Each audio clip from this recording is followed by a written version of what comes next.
Hi everyone and welcome to Prefusion. So in this video we will be discussing about the all the solutions of the digital AIMT that happened today, right? So all the video solutions will play. Before that I just wanted to discuss regarding the AIMT stats. So these are the stats basically. So currently around 200 students have attempted. It's been around 2 hours and 20 minutes. I have seen around 200 students have attempted. I think more students will attempt. Okay, and the test window is still open. If you want, you can still attempt the test. Okay, now if you are someone who is scoring more than 50, then you are actually in the right track. Your performance is very good. So yeah, you can continue whatever you're doing. Just you need to practice few more things, right? So these are the ranks basically. So we have observed that around if you are scoring above 50, the rank is around 24. It's like top 10%, top 10%, top 20%, right? Okay, and if you are scoring less than 50, don't worry. Like, it's good that you got to know that your marks are less. Just identify your weak areas and study those topics. So this test was not to actually judge you, it was actually to understand, like, for you to understand that where do I need to focus, what are my weak areas, where actually I need to focus more. Okay, so it was more like that. It is nothing like we'll judge you or something. Okay, so that was one thing. So previous year also we conducted AIMT, and there also many students got low marks, few students got great marks like 50, over 50, right? And those students who got over 50, they actually secured gate ranks. Like Sanka was our student, he secured gate AI 2. He got a good score in the AIMT for analog VLSI placement, right? Shrey also was our student, he got AIR 3 in gate 2025. Okay, so if you want to check your analog VLSI preparation, so you can also attempt AIMT 1 and 2 for analog VLSI placement. So these are already free, you can go and attempt these test series. Now where to study, like how to prepare for digital VLSI. So I have made a video, search this video with this name, you will get this video. Here I have mentioned all, both the free and the paid resource. You can search this. Okay, through this you can get a roadmap. Now what do we offer? So we have our own placement courses. We have digital VLSI, we have analog VLSI, we have complete both digital and analog VLSI. So you can purchase whatever you wish to. If you want to prepare from us, you can purchase our courses. You can visit, and like already prices are down, so you can purchase the courses. Okay, so now we will start with the solutions. Yeah, so let's see this one. So with four variables, the number of different Boolean functions possible are alpha, self-dual function are beta, and maximum possible prime implicants are gamma. So value of alpha plus beta plus gamma you need to find. Here this should be gamma or gamma. Okay, so alpha plus beta plus gamma you need to find. So for n variable, what will be the value of alpha? Maximum possible Boolean expression. So if even if you forget the formula, what is the way to remember it? Just take the example of one variable. If you are having one variable, then how many Boolean expression you can make? A bar, 0 and 1. 4 you can make. So the formula is 2 to the power n. Because if you put n equals to 1, then 2 to the power 2 answer is 4. So this is how I remember it. Even if I forget this formula, then I can take the example of one variable and then I will be able to solve it. So with one variable 4, so formula is 2 to the power 2 to the power n. What about beta? Number of self-dual. So out of these, which are self-dual? In self-dual, this will become 1. This will become 0. Self-dual of A bar is A bar only. Self-dual of A is A only. When we take the dual, what we do? Plus 2 dot 2 plus 1 to 0, 0 to 1. And there is a special note that never complement the variables. So A is not being complemented. A bar is also not being complemented. Right? So these are not being complemented. So what do you see? This is same, this is same. So self-dual are these two. Whenever you take the dual, you never complement, right? So these are self-dual, these are not self-dual. So how many of them are self-dual? 2 are self-dual. So what is the formula? 2 to the power n minus 1. This is the formula. Because for one variable, you are getting 2. So one might be thinking that, sir, formula could be 2 to the power n as well.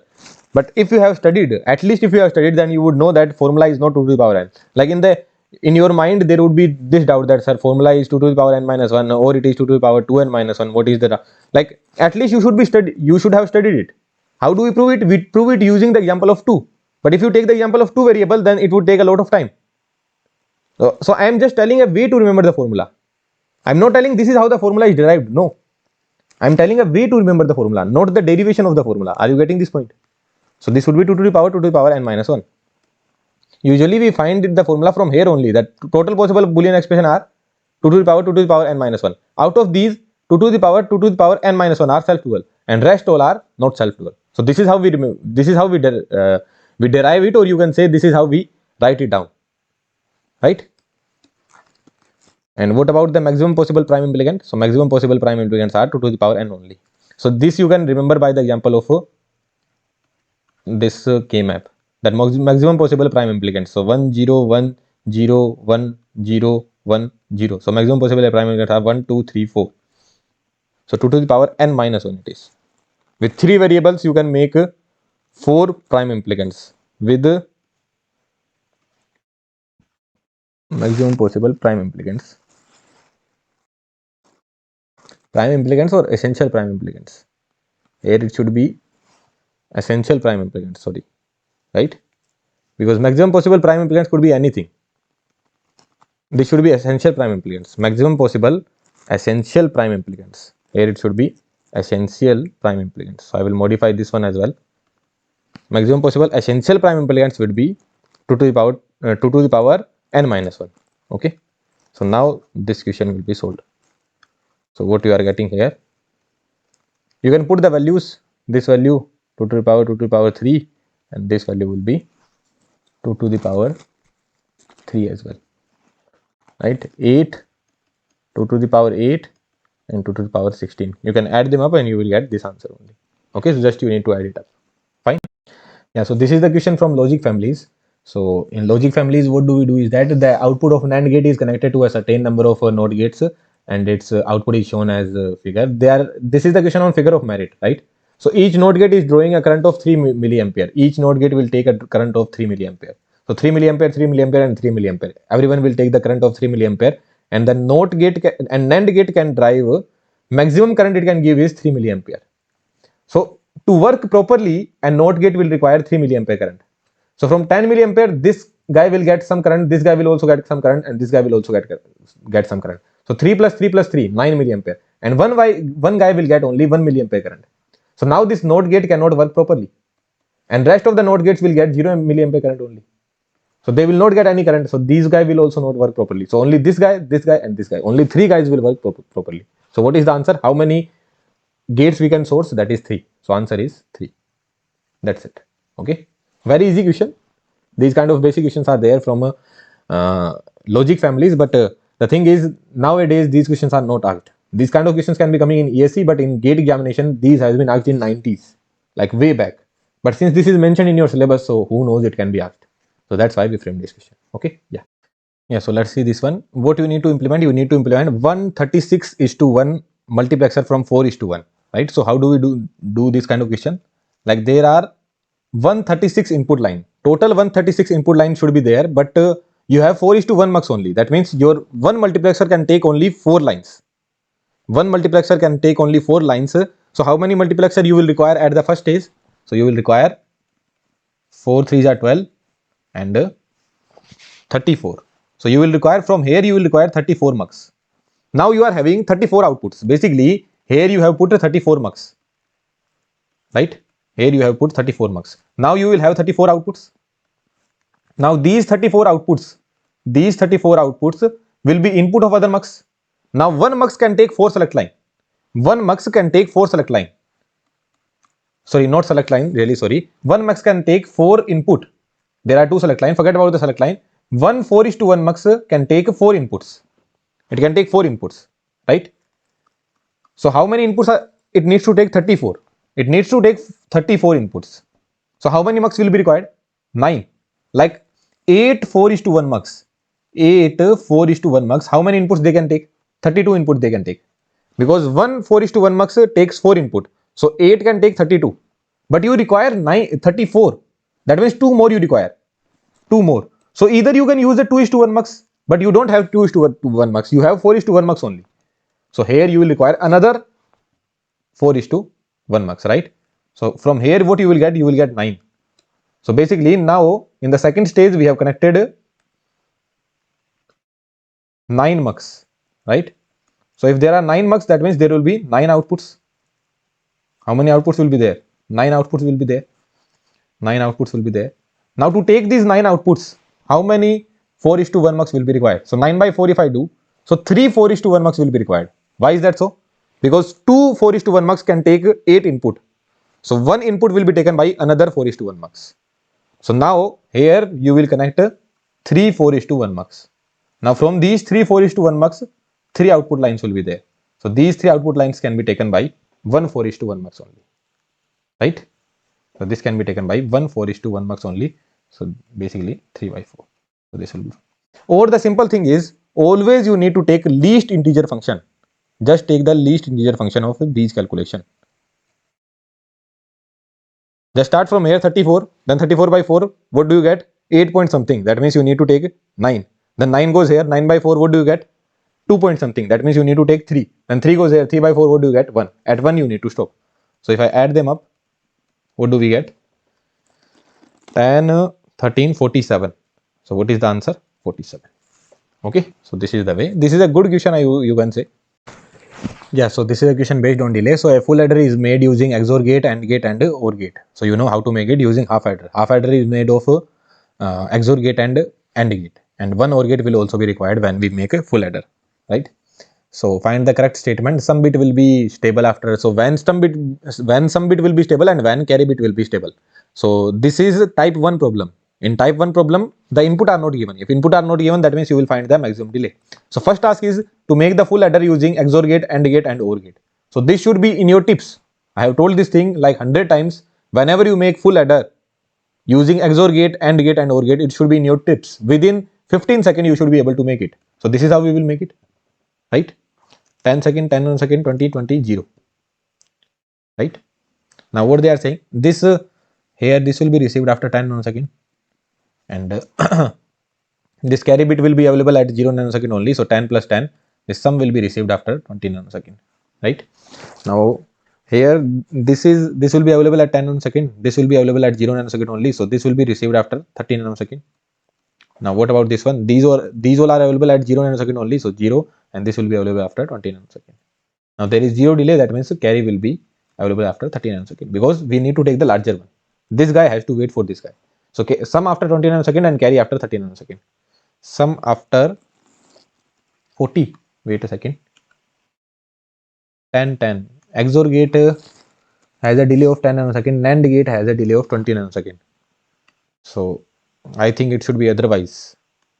Carry out, what they are saying, carry out is stable after 50 nanosecond. So 2 and 4 they are saying, that means I guess they have taken this to be 20 nanosecond. They would have taken this to be 20 nanosecond and this as 10 nanosecond. What I mean to say is that they have taken this as 20 nanosecond, this as 20 nanosecond, this as 10 nanosecond, and this as 10 nanosecond, right? Then answer would be correct. 20 plus 20, this would be 20 nanosecond. 20 and 20, this would be at 40 nanosecond, right? Now this is going here. This is available at 0 nanosecond only, but this is available at 20. So this will be available at 30 nanosecond. This will be available at 10 nanosecond. So this carry will be available at 20, 20, 30, 20, 30, 10.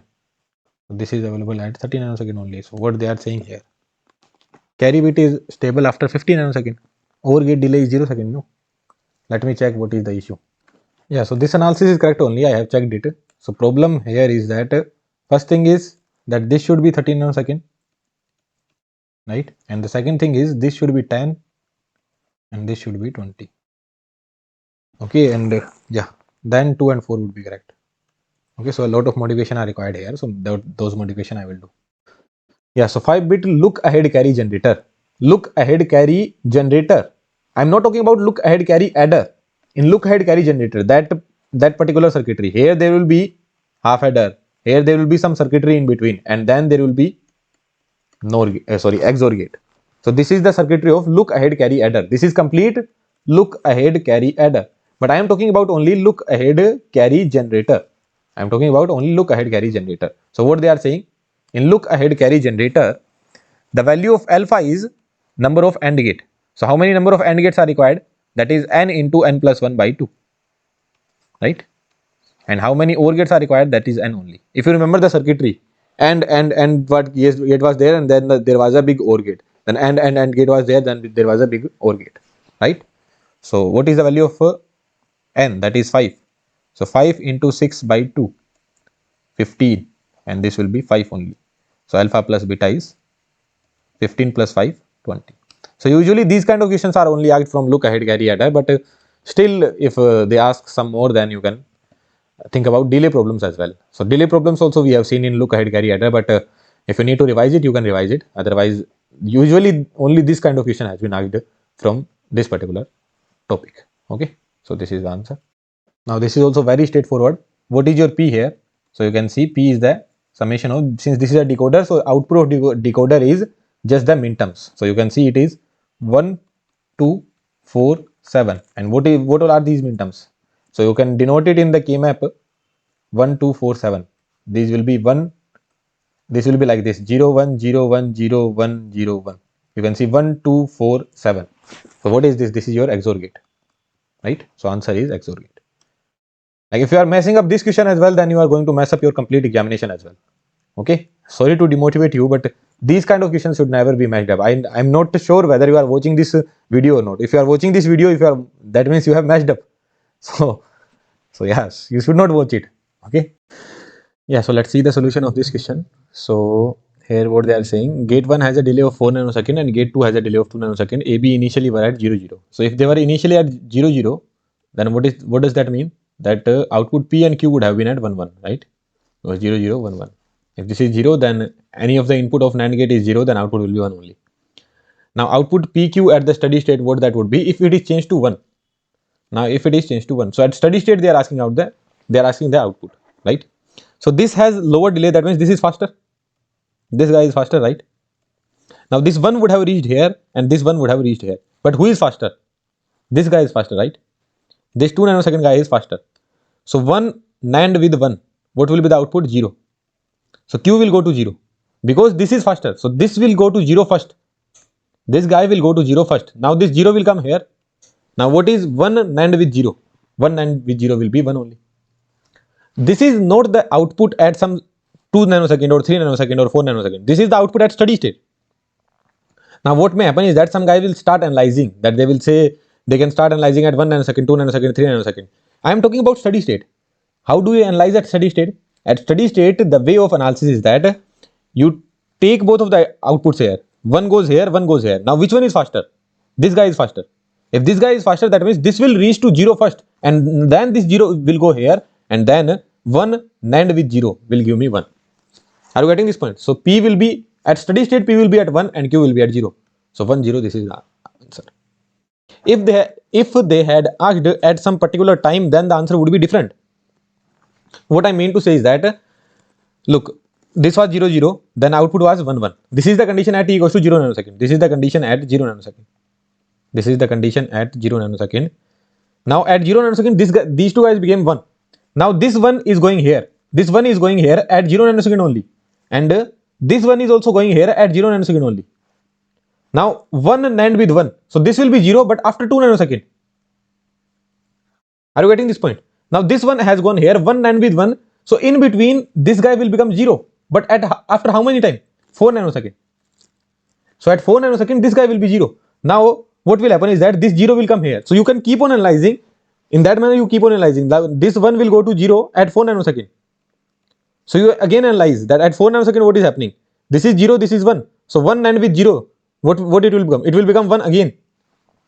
At how much time? 4 plus 2, 6 nanosecond.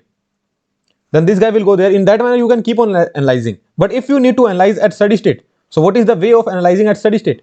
The way of analyzing at steady state is, initially, both were at 0, 0. That means output were at 1, 1. Now this one will travel here, this one will reach here. This one will travel here, this one will reach here. But which one will give the output first? This one will give the output first because this is faster. If this is faster, that means 1 NAND with 0. What it will give me?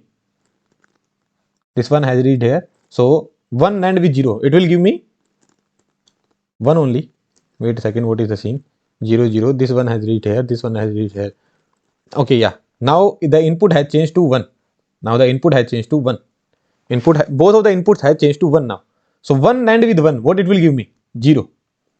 Since this is faster, then this 0 will reach here at steady state. Now 1 NAND with 0. What it will give me? It will give me 1. Because this is late. So this is the output at steady state. This is the analysis at steady state. So this is a very confusing point sometimes for the student, that sir, how you are analyzing this, that this is faster, this is giving me output early, because this is an analysis at steady state. At steady state, you can say that this will be giving eventually the faster output. That means this 0 will go here and this will be 1 only. 1 NAND with 0, that would be 1. So this is the answer at steady state, not at some particular time.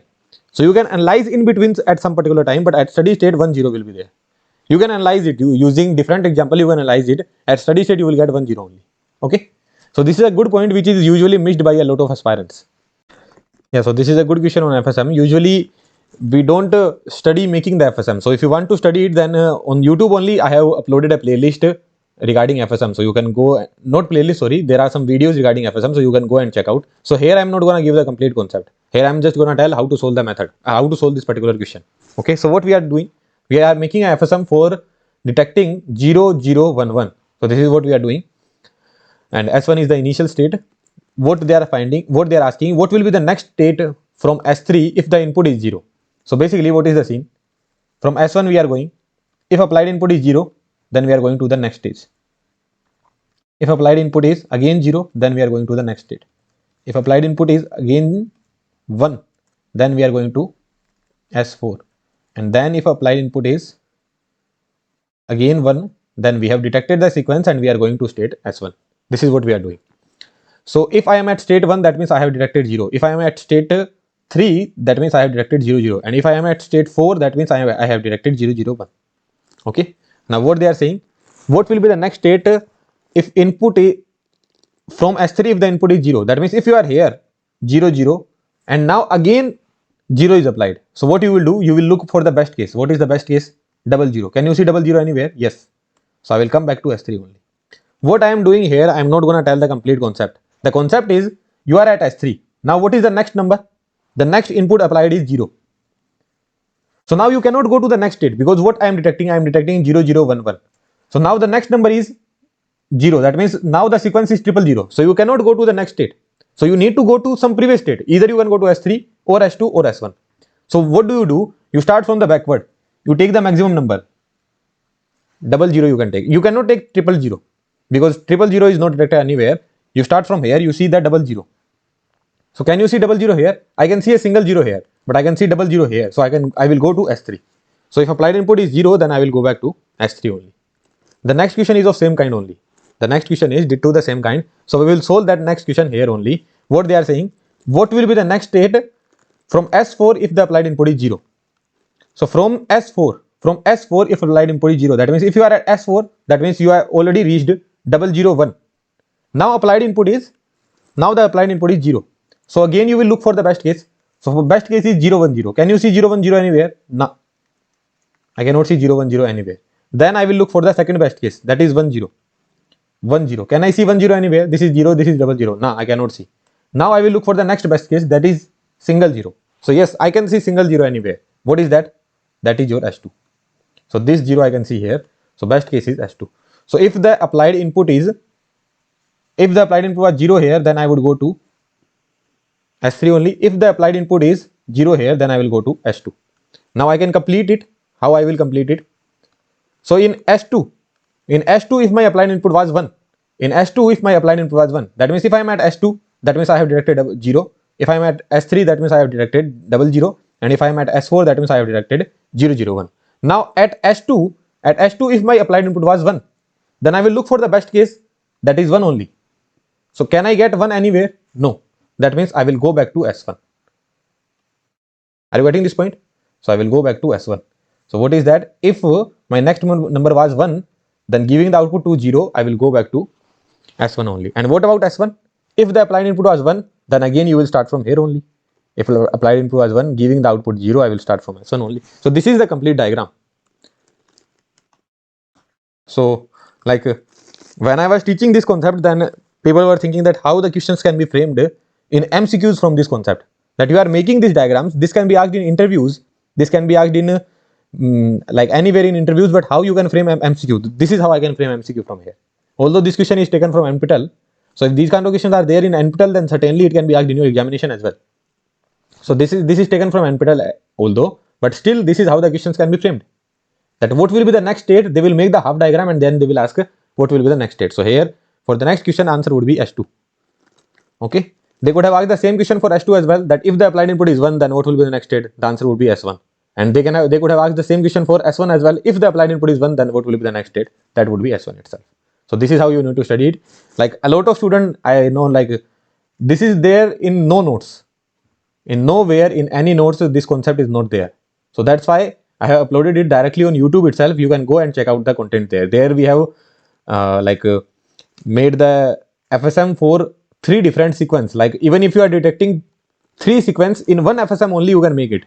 So how many states will be required, how to make the diagram, that is a very good concept. And if they want to frame a good question from FSM, then they will frame these kind of problems. So you can go and check out. Okay, let's move to the next.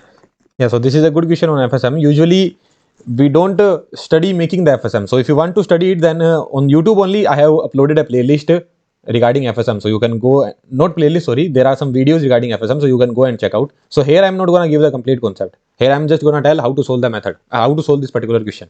Okay, so what we are doing, we are making a FSM for detecting 0, 0, 1, 1. So this is what we are doing. And S1 is the initial state. What they are finding, what they are asking, what will be the next state from S3 if the input is 0. So basically what is the scene? From S1 we are going, if applied input is 0, then we are going to the next stage.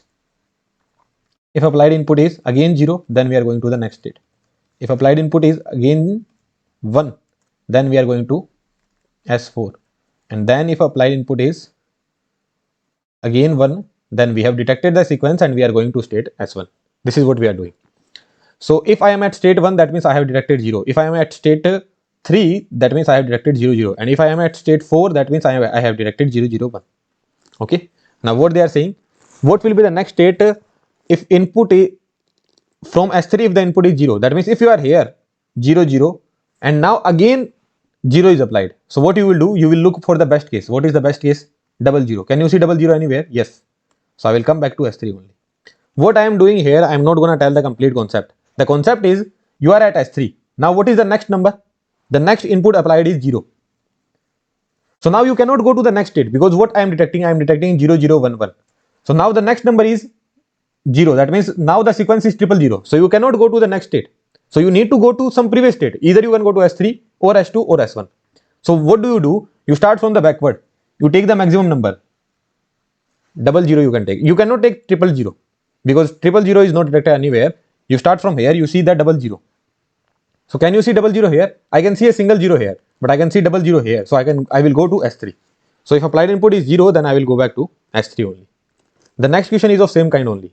The next question is ditto the same kind. So we will solve that next question here only. What they are saying, what will be the next state from S4 if the applied input is 0? So from S4 if applied input is 0, that means if you are at S4, that means you have already reached 001. Now the applied input is 0. So again you will look for the best case. So for best case is 010. Can you see 010 anywhere? No. I cannot see 010 anywhere. Then I will look for the second best case, that is 10. 10. Can I see 10 anywhere? This is 0, this is 00. No, I cannot see. Now I will look for the next best case, that is single 0. So yes, I can see single 0 anywhere. What is that? That is your S2. So this 0 I can see here. So best case is S2. So if the applied input was 0 here, then I would go to S3 only. If the applied input is 0 here, then I will go to S2. Now I can complete it. How I will complete it? So in S2 if my applied input was 1, that means if I am at S2, that means I have detected 0. If I am at S3, that means I have detected 00. And if I am at S4, that means I have detected 001. Now at S2 if my applied input was 1, then I will look for the best case, that is 1 only. So can I get 1 anywhere? No. That means I will go back to S1. Are you getting this point? So I will go back to S1. So what is that? If my next number was 1, then giving the output to 0, I will go back to S1 only. And what about S1?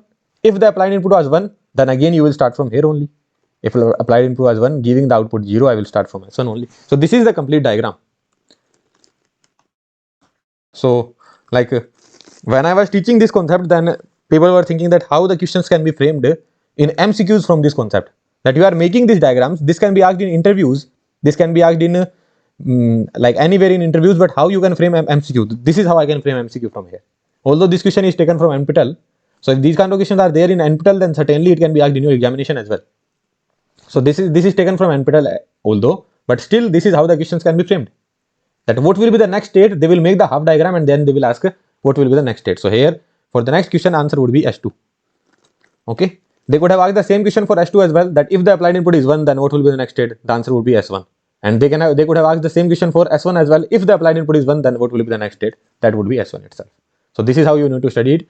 Like a lot of students I know, like this is there in no notes, in nowhere in any notes this concept is not there.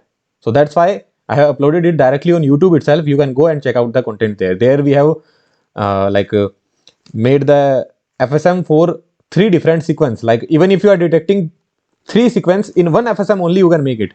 So how many states will be required, how to make the diagram, that is a very good concept. And if they want to frame a good question from FSM, then they will frame these kind of problems. So you can go and check out. Okay, let's move to the next.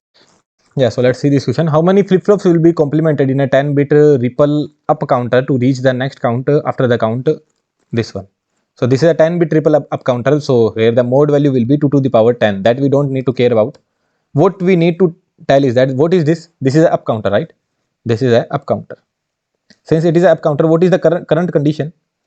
The current condition is this one: 1 0 0 1 1 0 0 1 1 1. This is the current condition, right? What will be the next count? So what guys can do is that they will convert it into decimal. If you have converted it into decimal, then what you can do, you can add 1 from there. Let's just say if I convert into decimal, I am getting some x value, some x decimal value. Then I will get next count will be x plus 1. Then I can convert it to binary. This is what I can do. But just hear me out.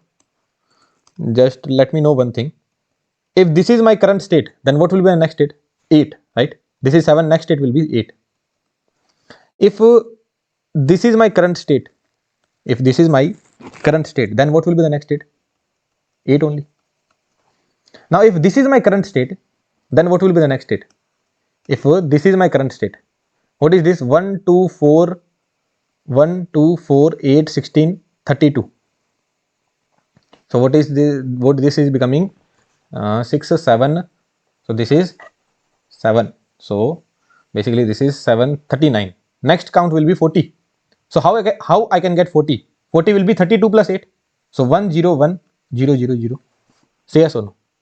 So basically if all these 3 are 1, then the next state will be 1 0 0. Don't care about all these guys. So same thing will happen here only, no?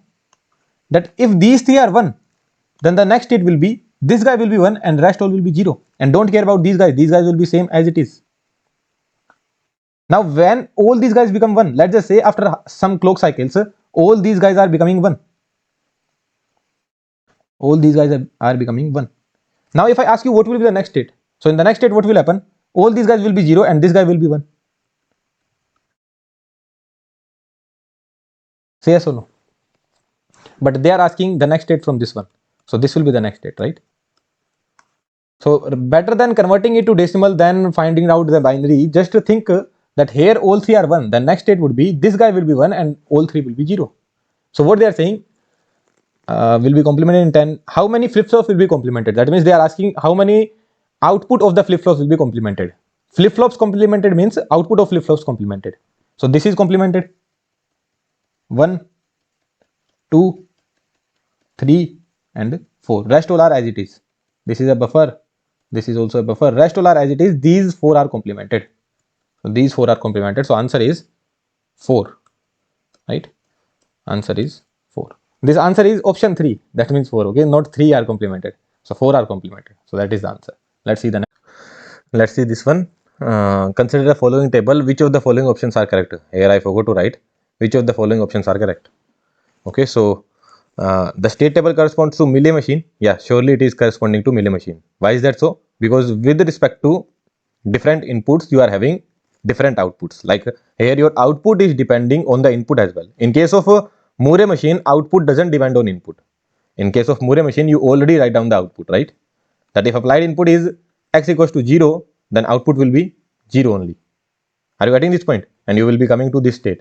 And when x equals to 1, then you will go to some different state. What will be the output? So basically here output doesn't depend on the applied input. right? But here you can see that if x was 0, then output is 0. If x is 1, then output is 1. So with respect to the x value as well, your output is depending. That's why it is a Mealy machine. So no doubt about that. No doubt about that.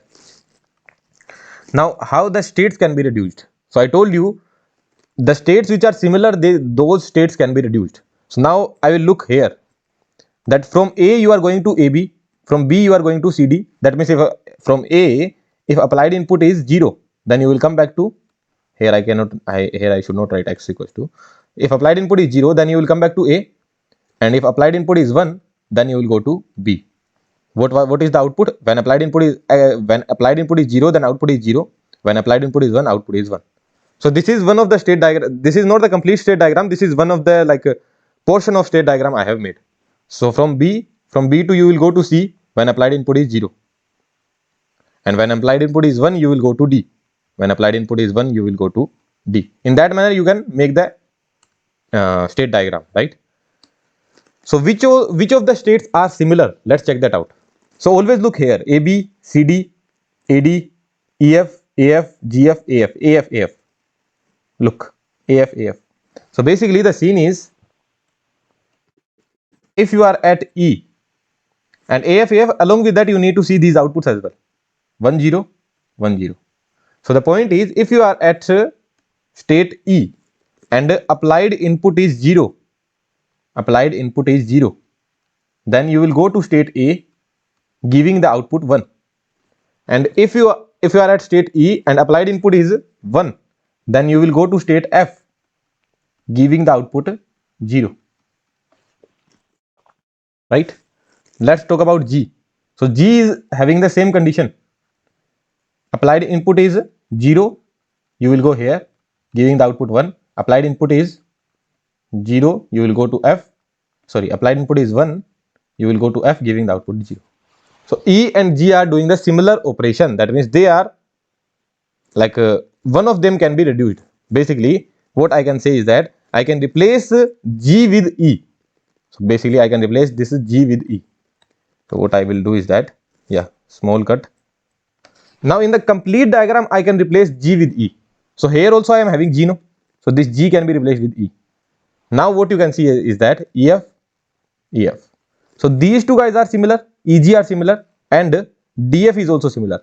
Why is that so? Because here also EF, here also EF. Here 1, 0, here also 1, 0. But can you say all four are similar? No, all four are not similar. Are you able to understand this point? I cannot say that E, G, F, D are equivalent. No. The state D and F are equivalent, and state E and G are equivalent. This is what I will say. Here D is going in EF, F is going in EF, E is going in AF. If E was going in EF, let's just say if E was going in EF only, then I would have said that E, D, F, E, G all are similar. Are you understanding this point? Here there is a difference between D and E, no? You cannot say D and E are equivalent. So this statement is wrong. D and E are not equivalent to each other. D is going in EF, E is going in AF. So they are different state. But D and F are same, because this is going in EF, and since G is equals to E, so this is also going in EF only. And what about E? What about E and G? So E is going in AF and G is also going in AF, giving the same outputs. So if someone looks from here only, then he would think that all four states are same. But no, you need to look at the both of the things. That the state that you are going in, along with that the output that you are giving, both has to be same.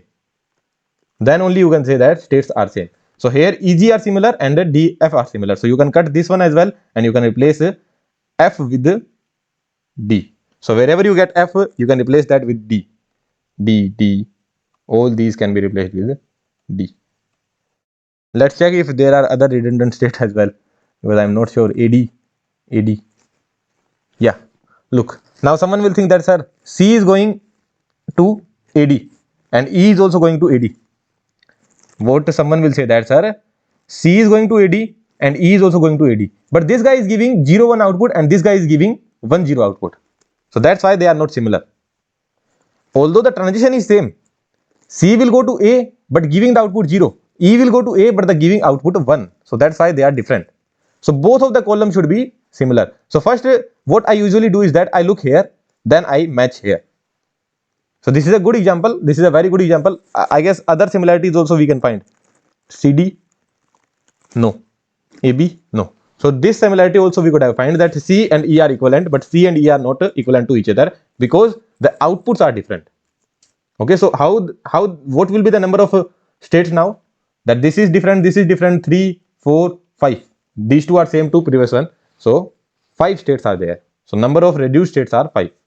Basically D and F you can take both similar. So D is equivalent to F and E is equivalent to G. So instead of using F, I will use D only. Instead of using G, I will use E only. Well and good. So 5 states are reduced and D and F are equivalent. So this is the answer 1, 2, 4. Let's move on to the next. Now that's a very good question. So and I want you to solve this question on your own. I know you would have tried it and you were not able to solve, I guess. But still, I will give you an intuition or I will tell you one very good thing which will help you in any competitive examination. Any competitive examination you write. So you read this question, you have to read that Moore machine is there, 4 flip-flops is there, 2 input, 6 output, maximum number of transition arrow that are leaving and coming. So you know everything about it, right? You know everything about the question, but still you are not able to solve it. So if these kind of condition arrive, and here what do you see? Inputs are given 4, 2 and 6. So if any day if these kind of condition are arriving in front of you in the examination, then always take the smaller example. This is what I tell every time when I teach PNC. People get afraid of PNC question. What I always say that if you are not able to get the logic, always take the smaller example. Whenever you learn programming, whenever you learn DSA, whenever you learn simple coding language as well, I always say if you are not able to understand a problem statement, always take a smaller example. So here I will take a smaller example. What I will do is that a Moore machine with 2 flip-flop, 1 input and 1 output. Moore machine with 2 flip-flop, 1 input and 1 output. Determine the maximum number of transition. So if 2 flip-flops are there, then how many states I will be having? 4. 0, 0, 0, 1, 1, 0, 1, 1. 1 input is there. What they are saying? Determine the maximum number of transition arrow leaving. Transition arrow leaving. That means if you are at state 0, 0, I am calling this state as S0. So if you are at state S0, then applied input is X. Then you can leave from here. Applied input is X, that is 1 only. So if applied input is 0, 1 input means either it could be 0 or it could be 1. So if applied input is 0, then you can leave it. If applied input is 1, then also you can leave it. Now some people will say that, sir, I can come back as well. No. That if applied input is 1, then I can come back to S0 only. Yes, you can do that. But certainly that is leaving as well. No. That you are leaving. You are leaving this state.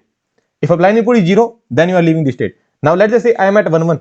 So if applied input is 0, then I can leave the state. If applied input is 1, then I can leave the state. So that means there are only 2 chances of leaving the state. But if the inputs were 2, I am saying if my inputs were 2. So with respect to 2 input, how many combination I can have? 0, 0, 0, 1, 1, 1, 1, 0. So if my applied input was 0, 0, then I can leave the state. 1, 0, then I can leave the state. 1, 1, then I can leave the state. And 0, 1, then I can leave the state. Basically, 4 kind of inputs can be there. If 2 input are there, then total 4 kind of combination can be applied to the state. If I am standing at state S0, then I can receive 0, 0 from the input side. I can receive 1, 0 from the input side. I can receive 0, 1 from the input side. And I can receive 1, 1 from the input side. And in 4 manner, I can leave the states. So now just let me know one thing. Does it depend on the number of flip-flops? Does it depend on the number of output, that how many outgoing arrows you will have? No, it only depends on the number of input. If number of inputs were 3, that means you could have combination 0, 0, 0, 0, 0, 1. In that manner, you could have 8 combination. So you could have left the state in 8 manner. 0, 0, 0, 0, 0, 1, 0, 1, 0, 0, 1, 1. In this manner, in this way, you could have left the state in 8 manner. So now you are having 2 input. So I will leave the state in 4 manner.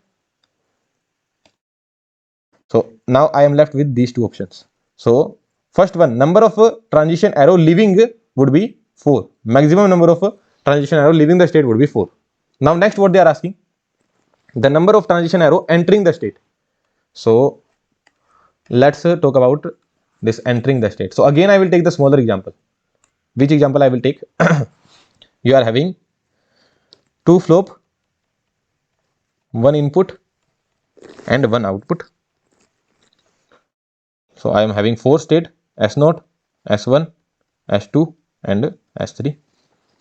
So what they are asking, number of transition entering the state.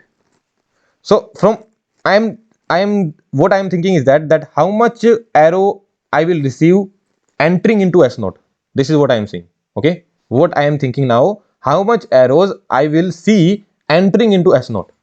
So what S3 can do, that if my applied input is 0, then I will go to S0. Giving the output anything, output could be 1 or 0, anything. Let's just say output is 1. If my applied input is 1, then also I will go to S0. Giving the output 0 or 1, whatever it is. What S2 can say, that if my applied input is 0, still I will go to S0. And S2 can say that if my applied input is 1, still I will go to S0. This can give output 1 as well. This can also give output 1 as well. What S1 will say, that if my applied input is 0, then still I will go to S0, giving the output 1. If my applied input is 1, then also I will go to S0 only. What S0 will say, that if my applied input is 0, then also I will come back to S0 only, giving the output anything. Output I don't care about that. What do we mean by that is that this is just to confuse you. 6 output doesn't matter. No, whatever the output you can receive, that doesn't matter, right? So this 6 output is just to confuse you, because with respect to 1 input you can have 1 output only. No, like if I apply x equals to 0, so can I say that my output will be 0 as well, my output will be 1 as well? With respect to 1 input you can have only 1 output. No, so that doesn't matter, only the number of inputs matter, right? Yeah, so what I was saying, that if my applied input is 0, then also I will come back to S0, and if my applied input is 1, then also I will come back to S0 only, giving the output anything, that I don't care. Okay, so in S0 how many arrows are entering? 1 arrow, 2 arrow, 3 arrow, 4 arrow, 5 arrow, 6 arrow, 7 arrow, 8 arrow. So 8 arrows are entering from 4 states. So all 4 states are contributing in the arrows entering into S0. The same thing could have happened with S3 as well. The same thing could have happened with S2 as well. And the same thing could have happened with S1 as well. Is this a valid diagram? Yes, this is a valid diagram. So all 4 states are contributing in the arrows entering. So all 4 states are contributing. That means if 2 flip-flops were there, that means there were 4 states. If 4 flip-flops are there, then how many total states will be there? 16. So total state will be 16. Now here from each state 2 arrows we could see. Here from each state there were total 4 states, and from each state we could see 2 arrow. 1 arrow, 2 arrow, 1 arrow, 2 arrow, 1 arrow, 2 arrow, 1 arrow, 2 arrow. Why is that so? Because the number of input combination were 2. Basically the input was only 1, x. The input was only 1, but the combination were 2. But now the inputs are 2. Inputs are 2 here. X, Z, 2 inputs are there. That means there are number of combination 4. So from one state we can see 4 arrows now. Basically there will be total 16 states like this. There will be total 16 states, and from one state there will be 4 arrow. 1, 2, 3, 4. From same goes for this one. 1, 2, 3, 4. So from each state there will be 4 arrows. From each state there will be 4 arrows, and total states are 16. So 16 into 4, total 64. So 64 arrows could be entering into one of the state. Are you getting this point or not? 64 arrows could be entering, and how many arrows could be leaving? So leaving arrow can be decided by the number of inputs only. Here how many arrows were leaving? 4. Here also 4. Here also 4. Why 2? Why 2 arrows were leaving? Because the input combination were 2 only, either 0 or 1. So 2 arrows would be leaving, but entering would be more, because from each state you would get 2 arrows. So the total number of states are 4. So 4 into 2, here the answer was 8. But here total states are 16, and from each state you can get 4 arrows, so 16 into 4, 64. So these kind of question I can expect in future from FSM. Okay, so this is the correct answer. Well and good. I hope you would have understood the concept, and a very important point that I wanted to deliver here was that whenever you feel like that you are stuck, no matter whether it is aptitude, no matter whether it is examination of EC or it is any examination, it could be SSC, CGL, it could be anything. Whenever you are stuck in the language, always take a smaller example. Okay, yeah. So that's it. Let's move to the next part. Yeah. So timing diagram is given. RS input, RS latch is given. The timing diagram is ABCD are the points at point A, at point B, at point C, and at point D. You need to tell what will be your output. So when S and R both are 0, you cannot comment hold state. When S is 1 and R is 0, at that time Q will be 1. Now when at point A, what is the condition? This is the output Q I am writing. At point A, what is the condition? S is 0, R is 0. That means it is a hold condition. So at point A, your output will be 1. Then after that, R is 1 and S is 0. So again it will be in reset state. After that, what is happening? At point B, again 0, 0. That means again hold. So at point B, you will be having 0. What student would have done is that they would have directly looked at A. They would have ignored this condition. Then they will say that, sir, at A, 0, 0 is there. That means it is hold. Now, what is the previous condition? Previous condition you will determine from here, no? Right? So at B, it would be 0, 0. At C, so before going to C, there would be these conditions. Before going to C, there would be these conditions. That it will be here, it will be, this is the reset button. So here it will be reset. Then it will be hold. Then again it will be set. So at this point it will be again set. Then here 1 1 again 1 1 is there. That means it will toggle. But here at point C, what do you see? R is 1 and S is 0. That means it is reset. Right? At point C it is reset. And what about at point B, D? Now it is reset. Then going ahead here, this is 1 1 toggle. Now here at this point 1 0. At this point at 1 0, it has been set, and at D it will be hold. So it has been set here, no? Right? It has been set. At D you are holding. You are holding what? You are holding the previous state. And what is the previous state? Previous state is S being 1 and R being 0. That means set state you are holding. So at A you are having 1, B you are having 0, C you are having 0, and D you are having 1. So this is the answer. Okay, so always you need to look at the previous state. Here hold state was there, here also hold, here also hold. So you need to look at the previous one. Okay, let's go to the next video. Yeah, so this is also very straightforward. Just you need to have patience in solving these kind of problems. So A, B, C are there. Then you need to tell what all are the minterms. Okay, of F1 and F2. These minterms I need to find. So what I can see, let's first talk about F2. So in F2, this bit is 1. You can see cross is here. So this bit is 1. You have studied PLA devices, no? PLA, Programmable Logic Array. In that topic we have studied it. Okay, so whatever the minterms you get here, the bar of that will be of F2. Whatever the minterms that you get here, the bar of that, because here you are having, let's just say here some output is X. So X XOR 1 will be my F2. So what will be the F2? F2 will be X bar, right? So just if I find the minterms here, then my job is done. I just need to take the bar. So I am finding the minterms of X. So how will I get X? X is the output from here. So basically you need to consider these guys and these guys. What is these guys? What are these guys? These guys are here C, B and A. So A, B, C plus what is this guy? C and A, right? AC. Basically this will be going to the AND gate. So AND gate does the multiplication, or you can say dot product, plus this will be going to the OR gate. So C into A. So what we are getting?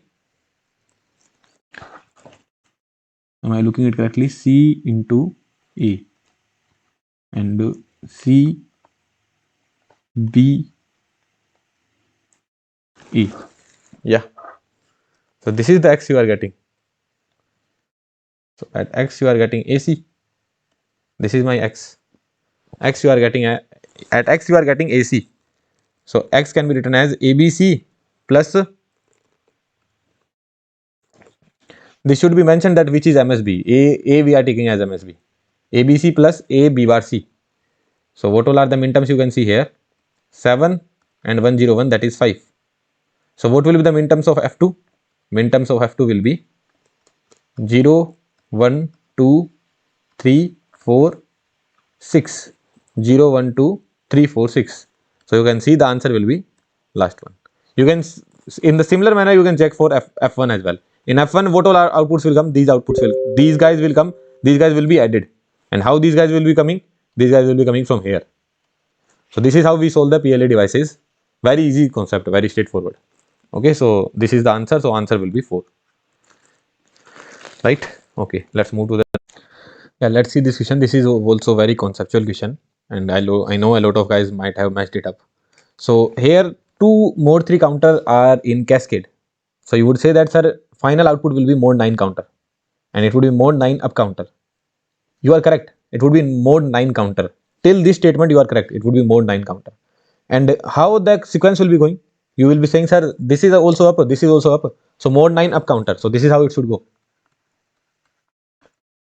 1 0 till 9 it should go basically. Absolutely wrong. Doesn't make any sense. So that's why I always say, if the question is coming from sequential circuits, or if the question is coming from digital electronics, always analyze the given block. If the question was like, what is the total mode, then you would say mode 9, that's it. But here they are asking like a duty cycle, output frequency, then always analyze it. Better than like, rather than mugging up some formula, better analyze it. How will we analyze? So this is mode 3 up counter, this is also mode 3 up counter. So first, just as the clock comes, so it will count up 0 0 0 1 1 0 0 0 0 1 1 0. In that manner it will keep on counting, right? 0 0 0 1 1 0. In that manner it will keep on counting. It will keep on going like this, right? Now this guy will also count up. This guy will also count up, but that will depend on this output.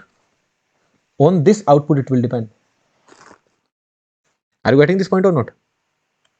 This would be the LSB of this guy, no? So yeah, here it should have been mentioned. Here it should have been mentioned that output of like LSB is going or MSB is going. So here I will mention in the question. So this is the LSB of the output. This should be mentioned. Okay.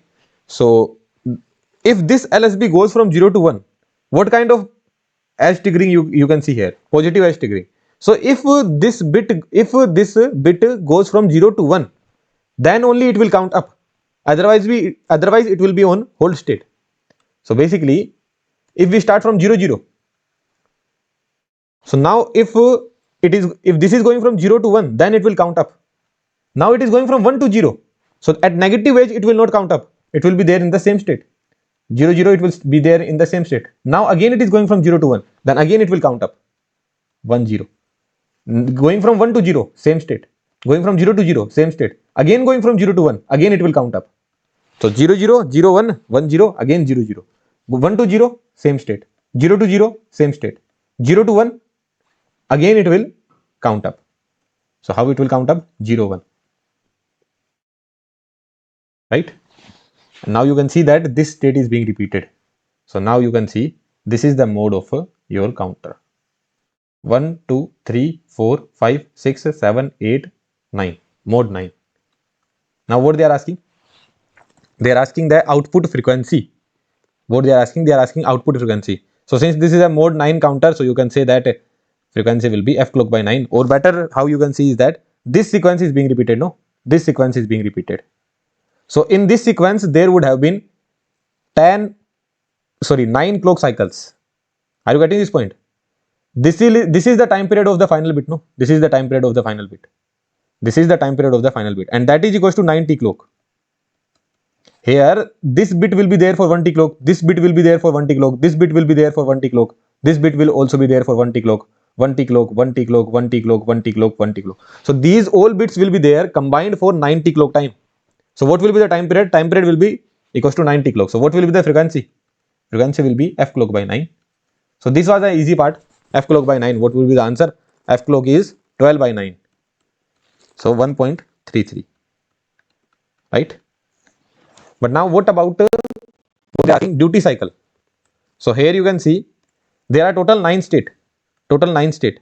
Out of these 9 state, only for there are total 9 time instant you can say, or total 9 state also you can say. Out of these 9 state, only 3 times it is 1, otherwise it is 0.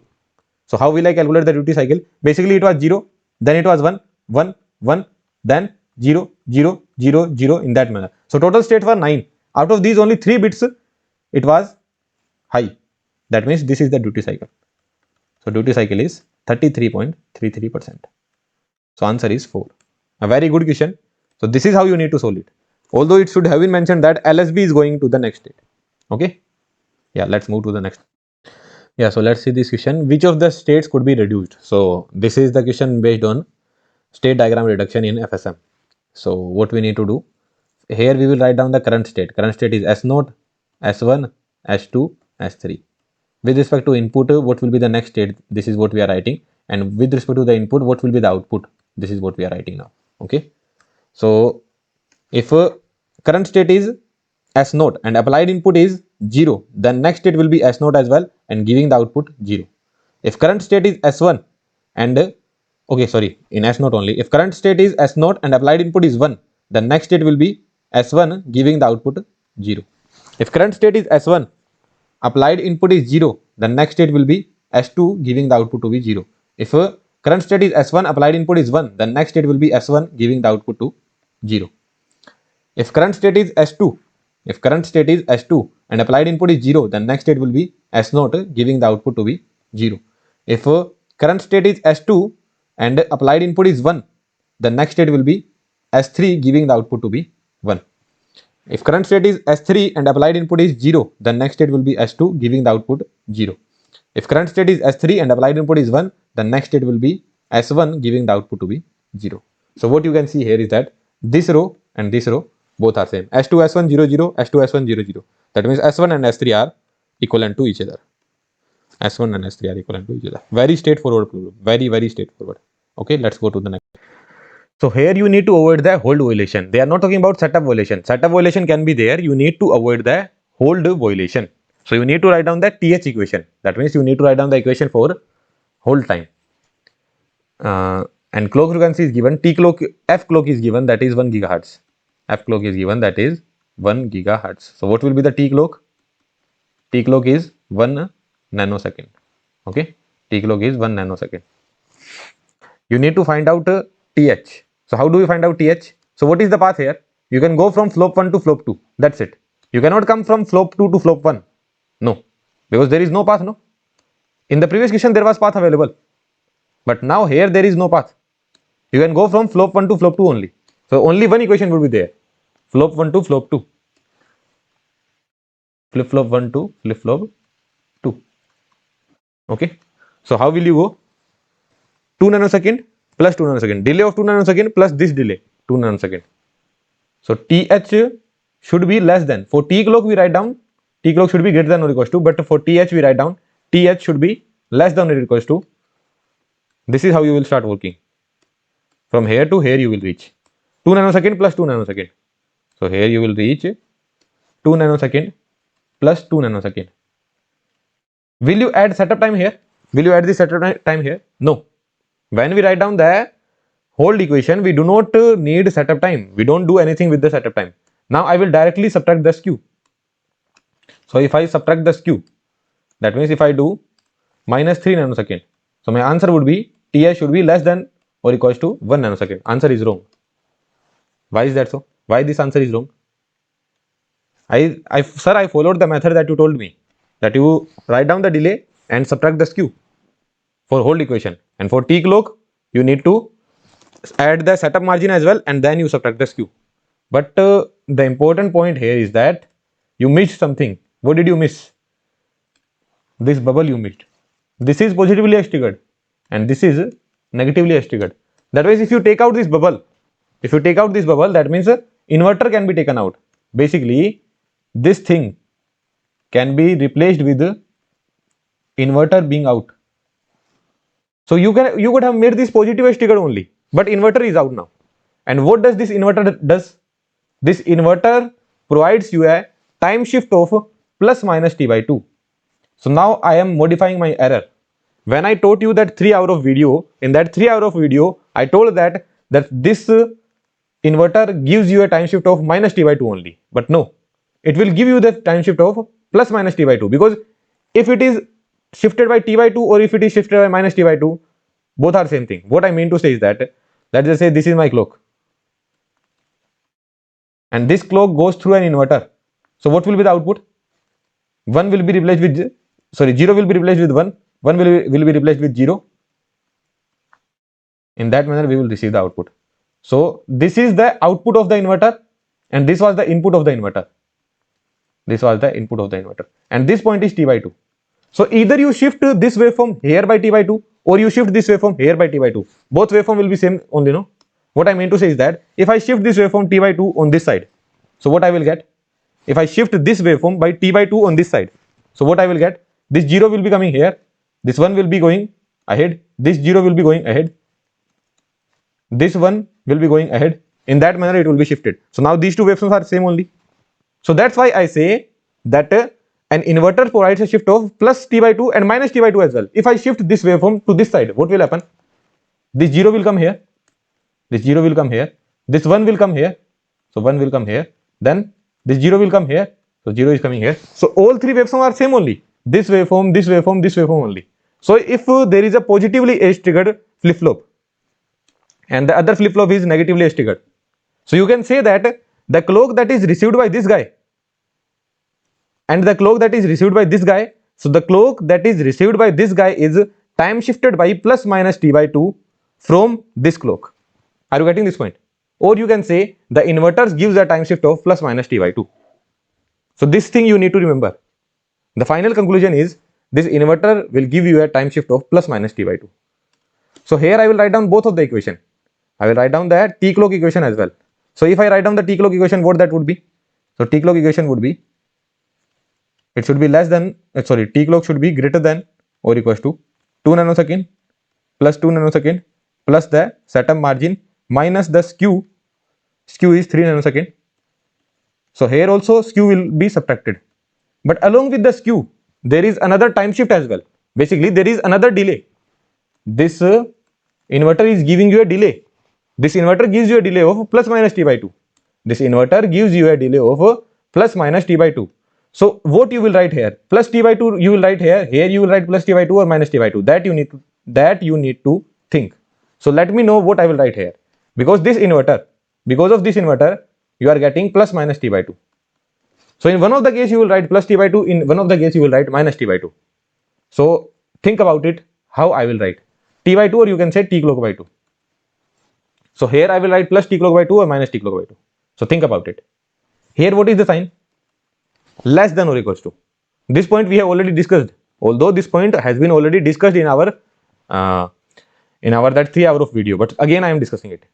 So TH, let's just say my TH is, one guy is saying that your TH should be less than 1 nanosecond and other guy is saying that it should be less than 0.5 nanosecond. Now I say that I will be happy if Steven Smith scores less than 10 runs. If Steven Smith scores less than 10 runs, I will be happy. And other guy is saying that I will be happy if Steven Smith scores less than 5 runs. So to make both of them happy, how much runs Steven Smith need to score? So maximum he can score 5 runs. If I should be happy and this guy should also be happy. If Smith scores 6 runs, then this guy will not be happy. I will be happy. But if Smith needs to satisfy both of the guy, that means he needs to score maximum 5 runs. So value here should be minimum. If there is a sign of less than, that means value here should be minimum. So you want this value to be minimum. Are you getting this point? You want this value to be minimum. Here Steven Smith is looking for this guy. He is not hearing this guy. Because he knows that if I satisfy this guy, then certainly this guy is already satisfied. So that means he is looking at the condition where this value is minimum. So you need this value to be minimum. And if you need this value to be minimum, that means you need this value to be maximum. Right? You need this value to be maximum. This is 4 nanosecond. 4 nanosecond minus something. So if you need complete value to be minimum, that means you need this value to be maximum. Right? So here what you will add, here what you will write, 3 nanosecond plus t clock by 2. Right? Because here I want it to be greater. And just the opposite scenario you can take in this manner as well. Here we saw no. Here in this previous example only we saw. He is looking at the 10 nanosecond guy. That means you need this value to be maximum. And if you need this value to be maximum, that means you would need this value to be minimum. And if you need this value to be minimum, so here you will write minus t clock by 2. And what is t clock given? T clock is already given in our question. Although in our problem t clock is already given. So this will be the equation of t clock. Okay, this will be the equation of t clock. So from here, to avoid any setup violation, this will be the answer for t clock. So what will be the answer? Here I can see that this minus it would be plus, here it would be t clock by 2 should be greater than 6 nanosecond minus 3 nanosecond. 6 minus 3 and this is plus, yeah. So t clock should be greater than 6 nanosecond. Okay. But f clock and then f clock should be less than 1 by 6 nanosecond, or you can say 10 to the power 9. So f clock should be less than 1000 by 6 or whatever it is. 1 by 6 is 0.167 gigahertz. This is the answer to avoid setup violation. But what is your f clock? That is 1 gigahertz. So here this is the condition to avoid setup violation. But your actual f clock is greater than 1 gig. F clock given, that is 1 gigahertz. So that means in this condition there is setup violation. But in this particular question, what they are asking? They are asking you the whole time. What they are asking? Maximum allowable whole time they are asking. Although in this question setup violation is there, but this is not something that is asked. This is just for your understanding. This analysis is only for your understanding. So this they did not ask. They asked the whole time. So TH should be less than or equals to 4 nanosecond minus 3 nanosecond minus t clock by 2. What is your t clock? T clock is 1 nanosecond. That is given. So this analysis was not asked. I will just keep that in a box. This was not asked. Okay. So t clock is 1 nanosecond, that is given. So TH should be less than 1 nanosecond minus 1 nanosecond by 2. So TH should be less than 0.5 nanosecond. So this is the answer. Okay. It was a good question. So this is the answer. That the maximum allowable hold time is 0.5 nanosecond. So I am expecting that this kind of question is coming in near future in your examination. You can solve it using timing diagram as well. If you have seen that 3 hours of video, then you will be able to solve it using timing diagram. Okay. Yeah. So yeah, that's it. That's it about this question. Let's go to the next. Let's solve this question. An AND gate with two inputs x and y has a delay of 10 units.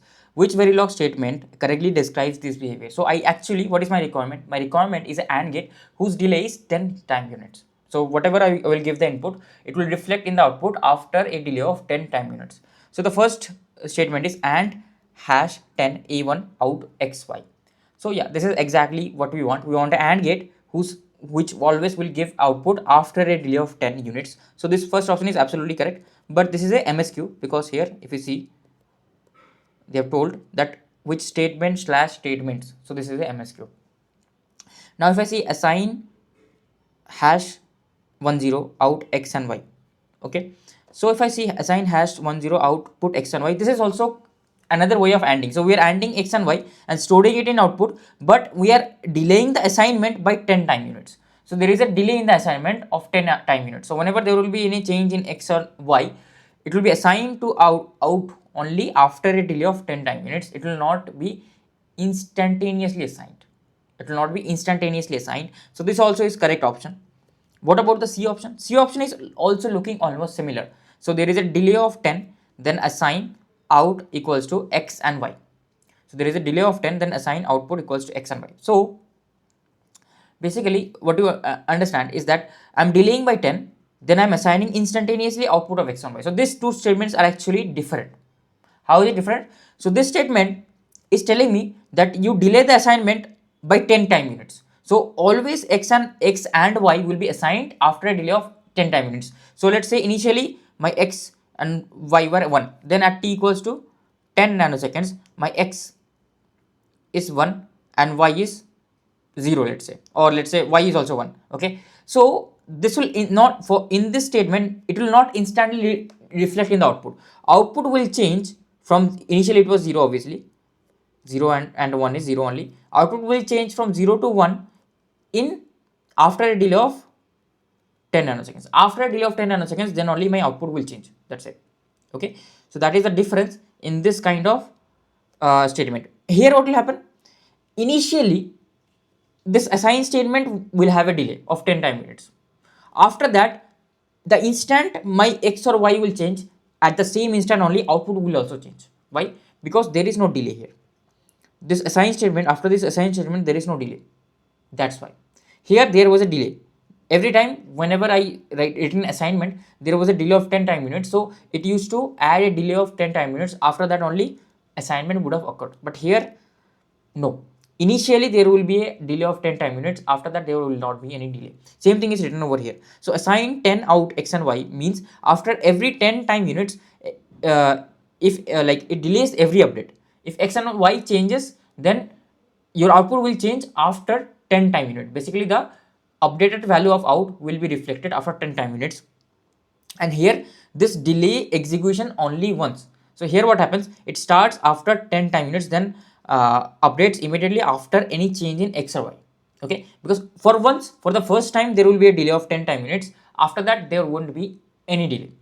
After that it will be instantaneously reflecting to the output if my x or y changes. So here only 1 and 2 will be correct. My this option C will not be correct. So you can go on the compiler also, you can compile this thing, and from there also you can understand that what will be the like is this correct or not. Whatever I'm explaining here, is this correct or not, please go into the compiler and run it. Okay, so here option 1 and 2 will be the correct answer of this question. Let's solve this question. The structural Verilog code for a 2-bit by 2-bit unsigned multiplier can be obtained by what? Instantiating 2 half adders and 2 AND gates. So basically, first of all, we have to find out the how many gates we will require to build a 2-bit by 2-bit multiplier. Okay, so it's an unsigned multiplier. So let's take example. So here like already things are written. I will take a very basic example. Let's say I want to multiply two 2-bit numbers. So let's say 10 and 11. Okay, so in normal terms how we used to multiply. So let's say let's first multiply a very basic in decimal. Let's multiply in decimal, right? If I want to multiply 12 times 15, how we used to multiply? This is in decimal. Okay, so first we used to multiply these two, 5 into 2, so that will be 10. So 1 will get carried, 1 will be carried here on the left hand side. So now I will multiply 5 into 1, so it will be 5, as 1 is carried, so this will be 6.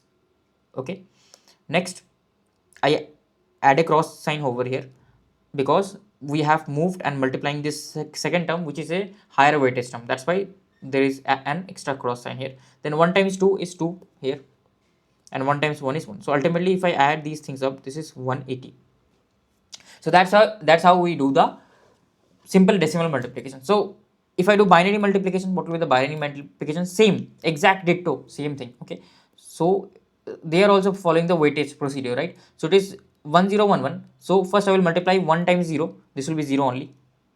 Then I will multiply 1 times 1, this will be 1 only. Then I will put a cross sign here. Then I will multiply 1 times 0, which will be again 0. Then I will multiply 1 times 1, which will be 1. So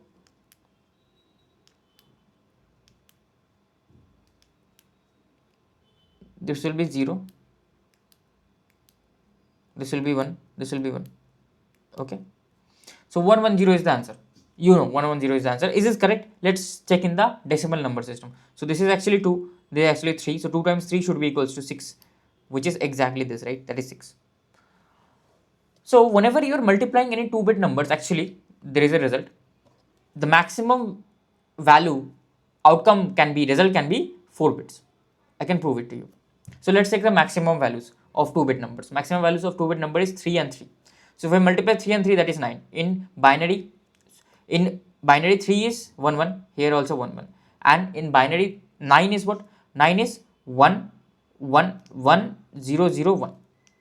Okay, so actually I required 4 bits to represent the multiplication of two 2-bit numbers. So maximum at max I will require two 2-bit numbers. Now how do I actually build it in the Verilog code? We break it down. So we break it down into product. So this I will name this 1 times 0 as sum product P00. Okay, P00.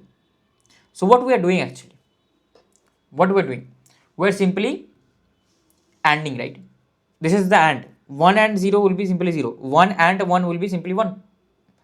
This is just the AND. So I need one gate to store this result P00. Then I require another gate to store this result P01. Basically means 0th row and first column. This is the 0th row and 0th column. Okay. Now this I don't need to store. Okay. This is internally we understand. This we don't need to store. I need to store this result. So this result will be P 1 0. Okay, P10. Again, this is the AND gate only, right?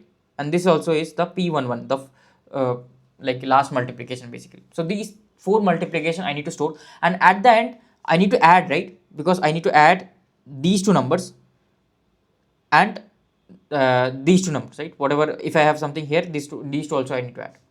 Okay. So my last bit, let's assume as my S0 is the output, S is the output, S is comprised of S3 because maximum at max I will have 4-bit number. So S3, S2, S1, S0. This is my output result basically of the multiplication. So what will S0 be stored? S0 will store whatever is found out here, P00, because here this is cross sign. So we simply copy whatever is in the last bit. So S0 will be P00. What is my S1? So S1 is actually the summation of these two, that is summation of P01 and summation of P12. So it is P01 plus P12. So any XOR gate will work. Any XOR gate will work, or OR gate. We can place a OR gate here, right? We can actually place a OR gate here. OR gate will be sufficient, correct? Here OR gate will be sufficient. If I do OR gate, so this will be simply either 0 or 0. 0 or 0 is okay. OR gate will not be actually sufficient. We need a XOR gate. This is sum, so we will need a XOR gate actually. XOR gate. And what about S2? So S2, right? S2 is actually P11. Okay, S2 is actually P11, but also we have to take care, make sure that after adding these two numbers, if there is a carry, that also I have to add here, right? Because of course, let's say this was 1, so 1 plus 1 is 0, but there will be a carry, so that will be added here, right? That will be added here. So I have to make sure that I add the previous carry. So it will be C1, the carry of S1, plus whatever current value here I have, P11. Okay, and my S3 will be what? It will be again the carry generated by S2. If it has 0 carry, so nothing will be generated. So it will be C2. C2 plus the P plus the, okay, this is not P11, sorry, this is not P11, right? No, this is P11 only. Yes, this is P11 only. Yeah, C2 only. This will be C2 only. So there is no other term, right? No other term is possible after this. Obviously, it is not possible to get any other term. Only C2 will come. Whatever the carry generated by this, that will come here. So this C2 is the carry generated by this. This C1 is the carry generated by S1. Okay. So ultimately, what do I need? So we need half adders here. We need half adders here. We need half adders here. Basically, this is also the sum, right? We need 2 half adders, and individually we need AND gates. Okay, so what are they asking actually? So they're asking instantiating 2 half adders. Yes, we need 2 half adders actually. Yes, we need 2 half adders, and we need 4 AND gates. We will require 4 AND gates. Why we will require 4 AND gates? Because like 2 half adders are for these two, right? As for generating S1 and S2. That's it. For generating S0, do I need anything? No. Already P00 is generated. How did I generate P00? With AND gates. So I will need an AND gate here. For P0, generating P00, I will need an AND gate. For generating P01, I will need another AND gate. For generating P10, I will need another AND gate. For generating P11, I will need another AND gate. So total 4 AND gates. I will need a half adder to add these two because I don't have any carry input. Okay, only 2 numbers I am adding. So half adder will work. Here also I will need a half adder to add the previous carry, because half adder gives output as carry and the sum. Both it gives, right? So I will take the carry from the previous sum and add it in the next P11, and your S3 will be simply the carry copied. Okay, so in total I will require 4 AND gates and 2 half adders. So that is present in the option B. So option B will be correct. You might have a doubt, sir, instantiating 2 full adders and 4 AND gates will also work. Yes, it will definitely work, but you don't need that extra hardware, you don't need that extra circuitry, because like only 2 half adders are sufficient, only 2 half adders will suffice. Okay, so here option B will be the correct answer of this question. So let's read this question. So in this question we have a Verilog code and they're asking which kind of logic gate are we implementing here. So here Y is the output, obviously A, B, C are input. So it is like a 3 input gate. It can be either AND gate, OR gate, NAND gate, NOR gate. Okay. So if I observe that I have only NMOS, I don't have PMOS. So if I draw the NMOSes, so I have this first NMOS whose input is A and its other end is connected, it's like drain is connected to Y and source is connected to the ground. This is my Y again, so these are all shorted. This is ground, this is B, and I have the third NMOS which is also ground and C. Okay, so what I observe is if A is high, then B will be Y will be 0, right? If A is high, then obviously the this NMOS will turn on and it will pull it low. If B is high, it will again pull it low. If C is high, again it will pull it low. If all of them A, B, C are 0, that means all of these NMOS are turned off. If all of these NMOS are turned off, that means basically Y will be high impedance. For that we have a particular line of code, that is pull up. So whenever, what does pull up does is whenever my Y is high impedance, it will simply pull it up, it will make it high. Whenever Y is high impedance, it will simply pull it. So by default there is a pull up circuitry here, that is VDD. Okay, unless and until we are controlling here, we are pulling it down. If we are not pulling it down, if it is high impedance, automatically a circuitry is there that will pull it up.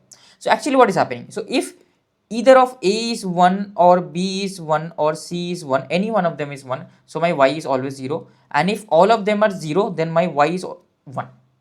So what kind of circuitry is this? Okay, is it a NAND gate or a NOR gate? So in NAND gate, only when all of them are 1, then only the output is 0, otherwise it is always 1. But here what is happening, any one of them is 1, output will always be 0, and if all of them are 0, then output will be 1. So that is the basic expression for a NOR gate. Okay, so this represents a 3 input NOR gate. Let's solve this question. So here we have been given a module, okay, output, input, assign, all these things are given, and they are telling me that the code implements a full adder with inputs P, Q, and R. Basically, if it implements a full adder, so my output is supposed to be P XOR Q XOR R, or in other words, I can write this as P XOR Q. I will write in the bottom, it will be P XOR Q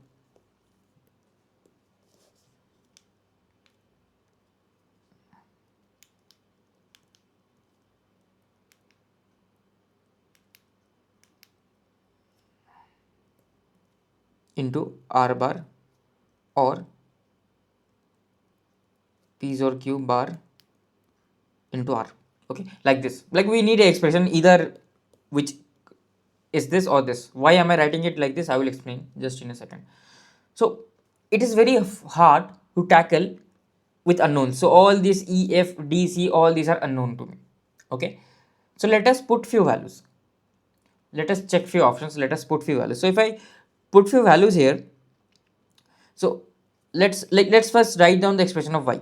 So inside this is what? This is a 2:1 mux. So basically this expression boils down to F into D or F bar into C.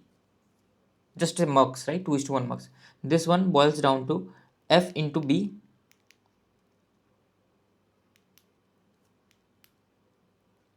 or F bar into A. Okay, and ultimately what is this? If E is high, I will choose this one. If E is low, I will choose this one. So ultimately your Y actually is equals to E into FD or F bar C or E bar into FB or F bar A. Okay, so now I want to express like almost similar something I'm getting, right? So here I have R, this is R bar, this is like bar of this, something similar. So E has to be R. So if I observe, either E has to be R or something else, E has to be Q. So this, right, this can be also written like this, something like this as well, right? We can write it somewhat like this as well, that I can write P is or R XOR Q. Okay, so this will be basically P XOR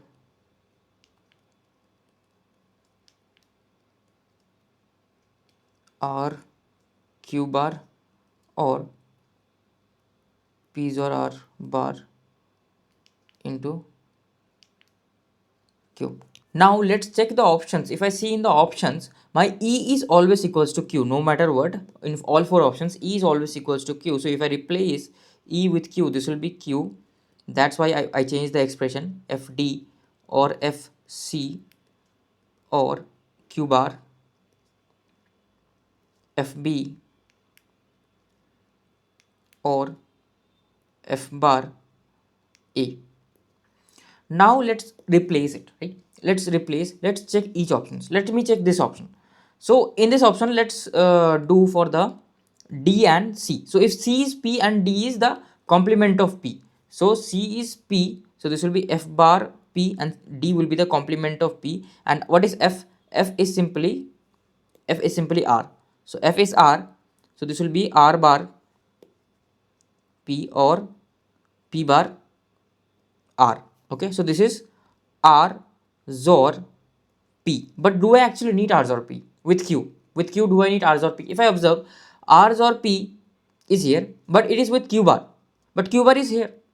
Here I am getting R XOR P with Q, but this is complemented. So actually I need P R XOR P, but I am getting R XOR P. That is incorrect. So that's why this option will be eliminated. This option will not be correct. Let us check any other option.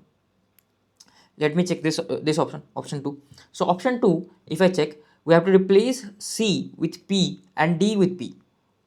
Sorry, replace C with complement of P and D with P. So this will be Q.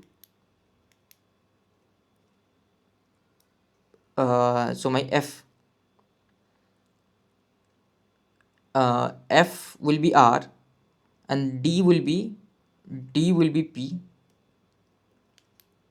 D will be P or R bar and C will be complement of P. So this will be P complement. So what is this expression? So this expression is what? XNOR, right? This is R XNOR P or R XOR P complement. Correct? So exactly matching.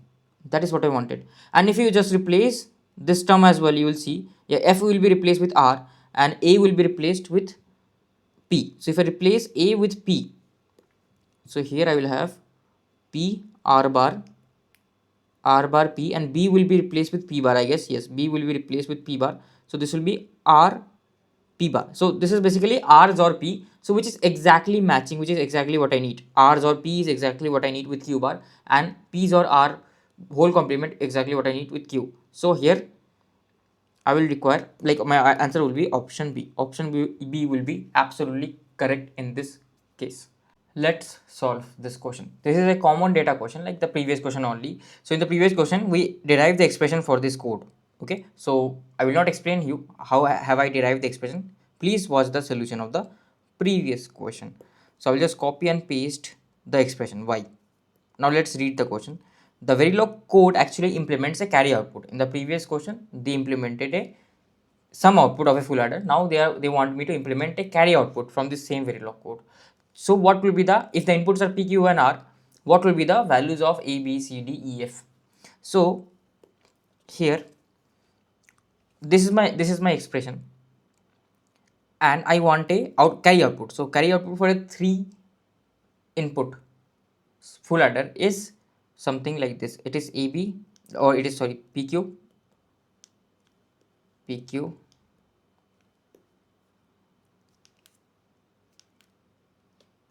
or R into P XOR Q. XOR Q. Okay, so this is the expression actually I need. So I need a XOR into R and I need P into Q. So if I observe that every time my F is R and E is Q, okay, so E is Q constant and F is R. So if F is R and E is Q, let me just write down the constant expressions here. Let me just write down the constant expressions like B, C, E, F. So B is P, C is also P. So B is P, C is also P, and my E, F, E is Q, R is F. So E is Q bar,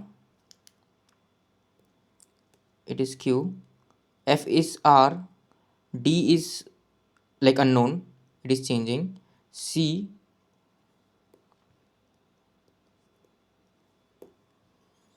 F bar will be R bar, C will be P, it is constant, Q bar into F is again R, B is P, or F bar is R bar, and A is again unknown value.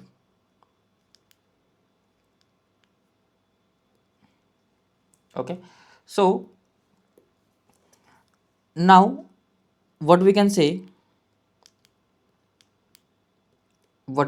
is, actually what I observe is I have a Q over here.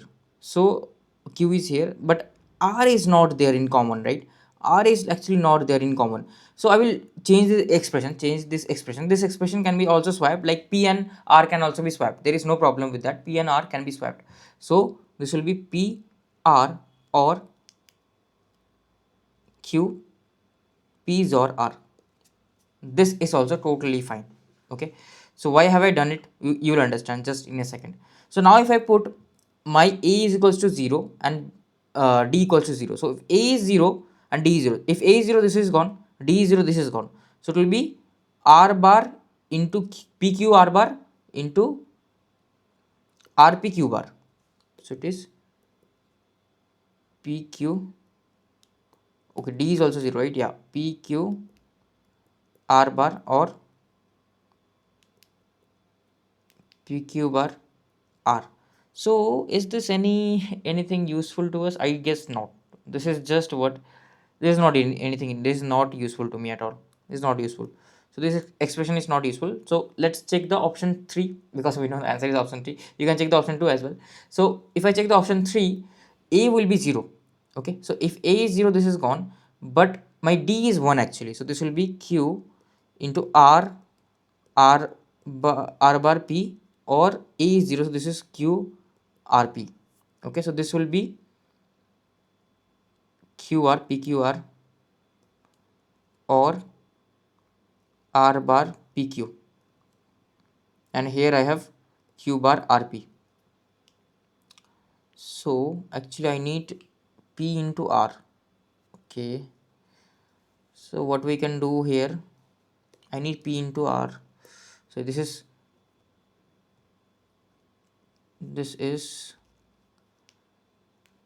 Q into R, correct? Q into R is here. Okay, what can I do here? So can I take something in common? P, yes, P I can take common here, right? So this will be QR equals to, if I take P common here, right? If I take P common, so P is common with these two. So this will be R XOR Q. Okay, so this will be R XOR Q. So actually what I can do, I can again, like, this expression will be equivalent if I just swap my P and Q. That is also totally fine. If I swap my P and Q, So this will be QR or P Q XOR R. So exactly the expression, right? So all these are equivalent, all these are same. So Q or R, Q into R is here and P R XOR Q. Okay, so that is the only disadvantage of this approach. You have to manually put the values and check. Okay, there is no other way out. So yeah, option C will be correct answer, but you have to manually check, and of course you have to see like which expression is matching. So these three are equivalent, so there is no problem with any one of them. So I will write them, any one of them, and then I will just simply match. So here option C will be the correct answer for this question. Let's solve this question. Consider the following Verilog code of a D flip-flop. Then in which statement is there a syntax error? So module, no, there is nothing wrong. Output reg q, this is also seems fine. Input d clock, this also seems fine. Always at the rate positive edge of clock. Then we write this expression, but here is a semicolon.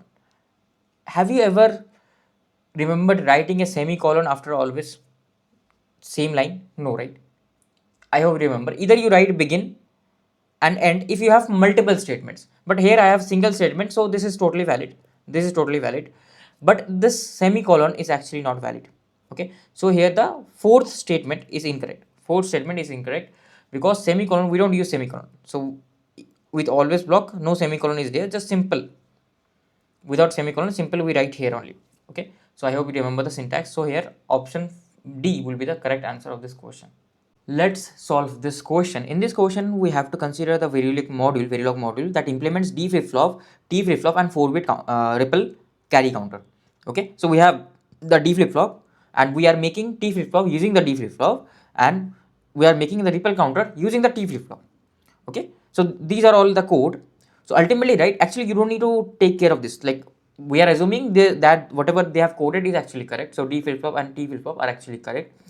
Now the module of the ripple counter is given, and in the module of the ripple counter, this is the what Q, that is the input to the the output of the ripple counter, and T is the input to the not the ripple counter, sorry, Q is the output to the first flip flop, T flip flop, and T is the input to the first flip flop. And unknown 1, unknown 2, all these things are there. What is unknown 1, unknown 2? These are all actually clock. So we are designing ripple carry down counter. They are telling us we are designing ripple carry down counter with the input of T flip flop set to be high. So all the T is high. Okay, and the remaining unknown values are correct. So we have to assume what are the remaining unknown values. Then unknown 1 will be equals to what?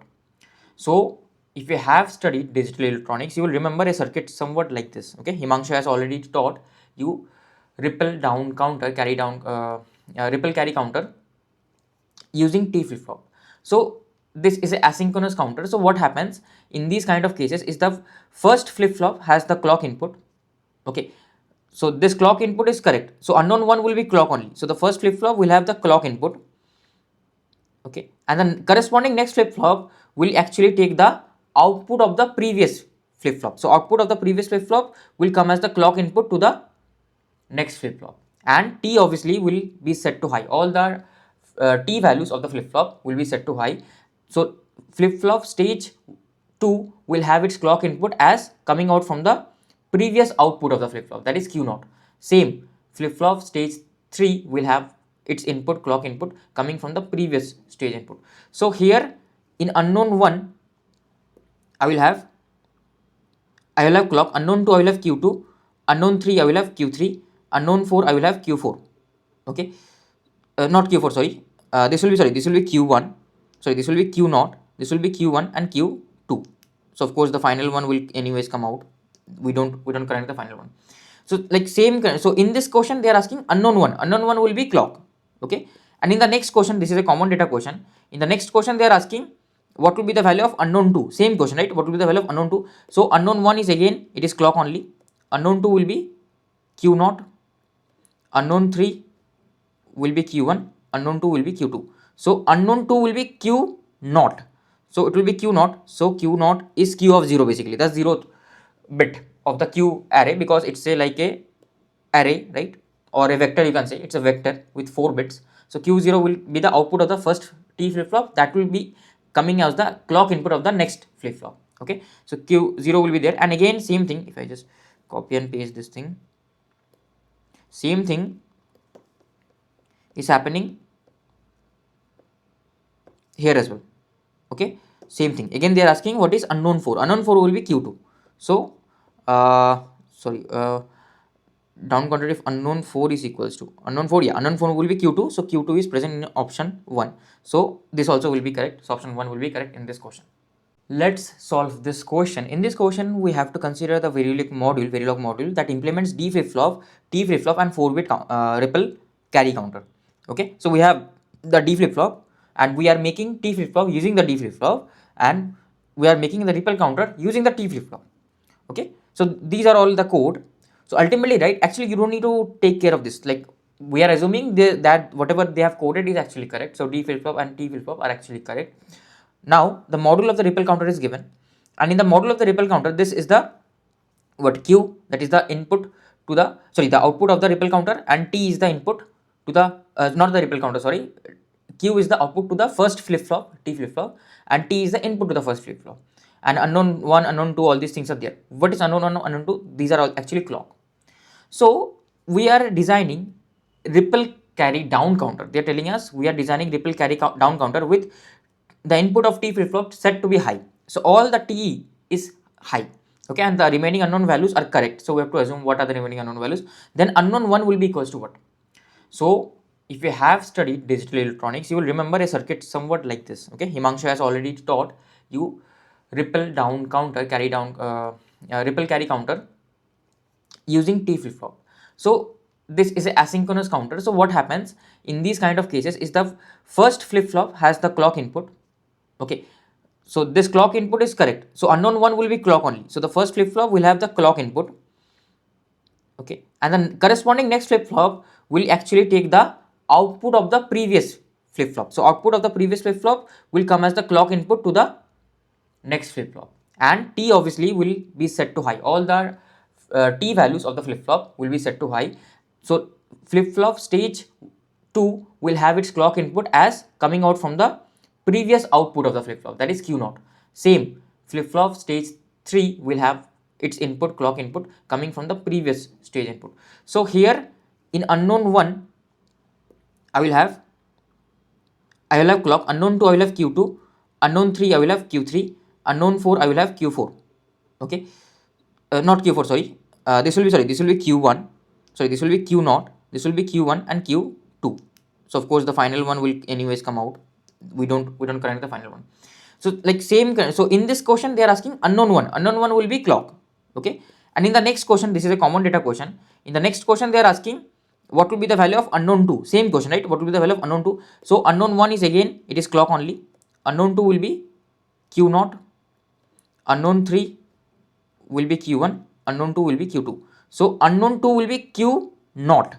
So it will be Q0. So Q0 is Q of 0 basically. That's 0th bit of the Q array, because it's a like a array, right? Or a vector, you can say. It's a vector with 4 bits. So Q0 will be the output of the first T flip flop. That will be coming as the clock input of the next flip flop. Okay, so Q0 will be there. And again same thing, if I just copy and paste this thing, same thing is happening here as well. Okay, same thing. Again they are asking what is unknown 4. Unknown 4 will be Q2. So down counter if unknown 4 is equals to unknown 4, yeah, unknown 4 will be Q2. So Q2 is present in option 1. So this also will be correct. So option 1 will be correct in this question. Let's solve this question. In this question, we have to consider the Verilog module that implements D flip-flop, T flip-flop and 4-bit ripple carry counter. Okay, so we have the D flip-flop and we are making T flip-flop using the D flip-flop, and we are making the ripple counter using the T flip-flop. Okay, so these are all the code. So ultimately, right, actually you don't need to take care of this. Like, we are assuming that whatever they have coded is actually correct. So D flip-flop and T flip-flop are actually correct. Now the module of the ripple counter is given, and in the module of the ripple counter, this is the what Q, that is the input to the the output of the ripple counter, and T is the input to the not the ripple counter, sorry, Q is the output to the first flip flop, T flip flop, and T is the input to the first flip flop. And unknown 1, unknown 2, all these things are there. What is unknown 1, unknown 2? These are all actually clock. So we are designing ripple carry down counter. They are telling us we are designing ripple carry down counter with the input of T flip flop set to be high. So all the T is high. Okay, and the remaining unknown values are correct. So we have to assume what are the remaining unknown values. Then unknown 1 will be equals to what? So if you have studied digital electronics, you will remember a circuit somewhat like this. Okay, Himanshu has already taught you ripple down counter, carry down, ripple carry counter using T flip flop. So this is a asynchronous counter. So what happens in these kind of cases is the first flip flop has the clock input. Okay, so this clock input is correct. So unknown 1 will be clock only. So the first flip flop will have the clock input. Okay, and the corresponding next flip flop will actually take the output of the previous flip flop. So output of the previous flip flop will come as the clock input to the next flip flop, and T obviously will be set to high. All the T values of the flip flop will be set to high. So flip flop stage 2 will have its clock input as coming out from the previous output of the flip flop, that is Q0. Same flip flop stage 3 will have its input, clock input, coming from the previous stage input. So here in unknown 1 I will have clock, unknown 2 I will have Q2, unknown 3 I will have Q3, unknown 4 I will have Q4. Okay, not Q4, sorry, this will be Q1, sorry, this will be Q0, this will be Q1 and Q2. So of course the final one will anyways come out. We don't current the final one. So like same, so in this question they are asking unknown 1 will be clock.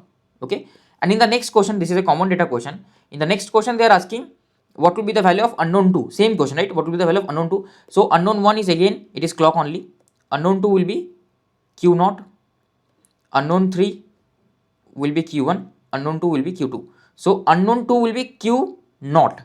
So it will be Q0. So Q0 is Q of 0 basically. That's 0th bit of the Q array, because it's a like a array, right?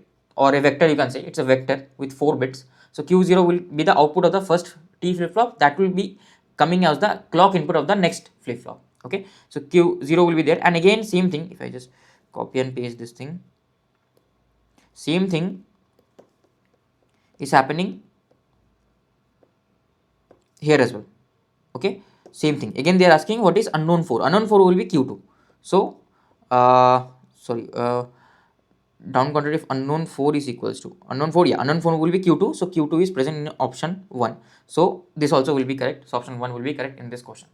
Let's solve this question. A 32 kilobyte cache has block size this, associated with this, physical address size this. Given the physical address is this, which cache set number is indexed to check the hit or miss? Okay, which cache set number is indexed to check the hit or miss? Basically they're asking me for this physical address, they're asking me to find the set number. So first of all, I have to identify the number of bits for block. So I have to identify the block size. So that is the first task. So block size. So what will be my block size basically in this case? So if I see that my block size is given as 32 bytes, block size is 32 bytes. So how many bits I will require to represent 32 bytes? So bits in block size. So bits in block size will be equals to log base 2 of 32. So this will be 2 raised to power 5, that is 5. So I require 5 bits to represent each block, that is a byte offset also you can say.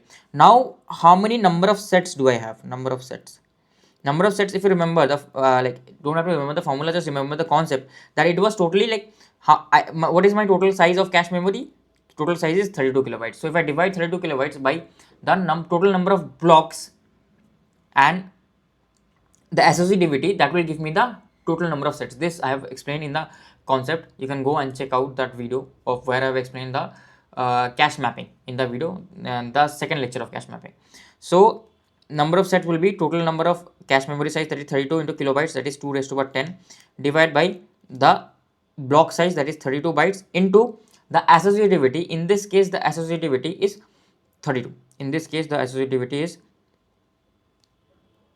32. So this is 2 raised to power 5. 32 is anyways cancelled. 2 raised to power 10 divided by 2 raised to power 5. So this is also 2 raised to power 5. So overall the bits of set number, right? Bits of set number is 5. 5 bits. 5 bits of set number. So these are my overall bits of set. So now let's break down our physical address. Physical address is 0xA2104. So it is 0xA2104. 0xA2104.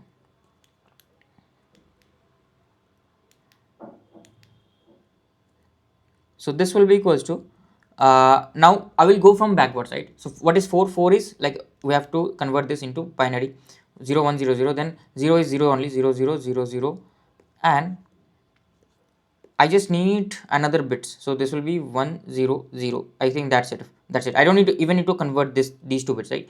Because 5 bits are for the byte offset, and the remaining 5 bits will be for the set number. So what is my set number here? In this case, it is 0 1 0 0 0. So what is 0 1 0 0 0? What I observe is this is 8, right? This will be 0, this will be 2, this will be 4, this will be 8. So my set number, in this case, I will search for the set number 8. It will map to set number 8. Okay. So in this case, we see that we're mapping to set number 8 in this case. So set number 8 will be the answer for this particular question. So yeah, 8 is the answer, right? 8 is the answer for this particular question. So that's how you solve it. If you are having doubts, you have to go and check out the video of cache mapping. Let's solve this question. A system has word length of 32 bits. So if I want to convert this in bytes, how many bytes will this be? This will be 4 bytes. Correct. Main memory has 16 megabytes. It is a byte addressable. Cache memory has 64 kilobytes. 4-way set associative. Block size is 256 bytes. A1, A2, A3, A4 are all this. Which of the following is true? Okay, so A1 and A2 are mapped to different cache set. A2, A3 are mapped to same cache set. So basically they're asking me to find out the individual set numbers of all these physical address, and from there let's see which set numbers are matching and they will map to the same cache set. So that is the main purpose of this question basically. So first of all, for that, right, I have to first of all find out the number of bits in the set and which are my set bits. So for that, first of all, I need to find out the byte offset, number of bits in the bytes. So how do I find out the byte offset? Word length is 4 bytes, right? And block size is 256 bytes. So if block size is 256 bytes, can you tell me what will be the number of bits in the byte offset? It will be 8, right? It will be 8. I'm not explaining you much here. It will be log 2 of 256. So this will be 8. So 8 bits will be the byte offset in the physical address. So these two bits, the last two bits, are always reserved for the byte offset. Then whatever next will come, those will be for the set bits. So we have to identify the number of set bits. So to identify the number of set bits, first let us find out the number of sets. So how many number of sets we have? So number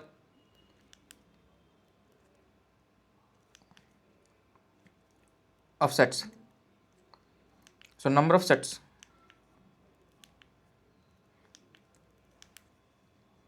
Number of sets will be equals to the cache memory size divided by the number of blocks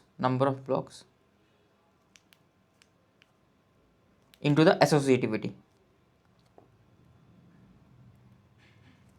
Okay, now what are the number of blocks basically? What are the number of blocks? So if I see the number of blocks here, the number of blocks, where is the number of blocks? So I have to find out the number of blocks. So each block is of 256 bytes and overall my cache size is 64 kilobytes. So I can, from here I can directly find out the number of blocks. So to be 64 into 2 raised to power 10 divided by 256. So this will be divided by 4. So this will be 2 raised to power 8. So number of blocks will be 2 raised to power 8. So my cache memory size again is 64 kilobytes into 2 raised to power 10 divided by 2 raised to power 8 into the associativity. Associativity is, I guess, 4. Okay, so this will be 4. So this will be equals to 64, 2 raised to power 6, 2 raised to power 16, 2 raised to power 8 again, 2 raised to power 2. So 2 raised to power 4. So 4 is the, just hold on, I will just check. 2 raised to power 6. This is 2 raised to power 2. Oh no, sorry, 2 raised to power 6. So how many bits are set bits? So number of set bits, right, will be 6 bits, correct? If I take the log of this, that will be the number of set bits. So now let's just compare the set numbers from each of them. Let's compare the set numbers. So let's see the first address. It is 0x. Let me just copy and paste this. That will be the better thing to do.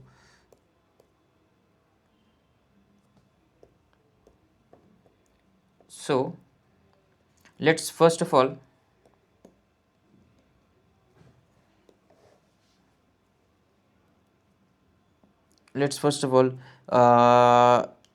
this will be right. let's break it down into hex, and I will only break it till this part because this part is irrelevant, because this is the byte offset, that is also irrelevant. These two are the main things, right? Because here this is gone for the byte offset, and out of this 8 bits, 6 bits are my set number. So those I am interested in, those only I have to compare. So I will just bifurcate the 2 bits, that is C8. So the binary of C8 will be what? Binary of C8, this will be 1 0 1 0, and 8 will be 1 0 0 0. This will be the binary of C8. Sorry, not 1 0 1 0, sorry, this will be 1 0 1 1 0 0. Okay, and what about the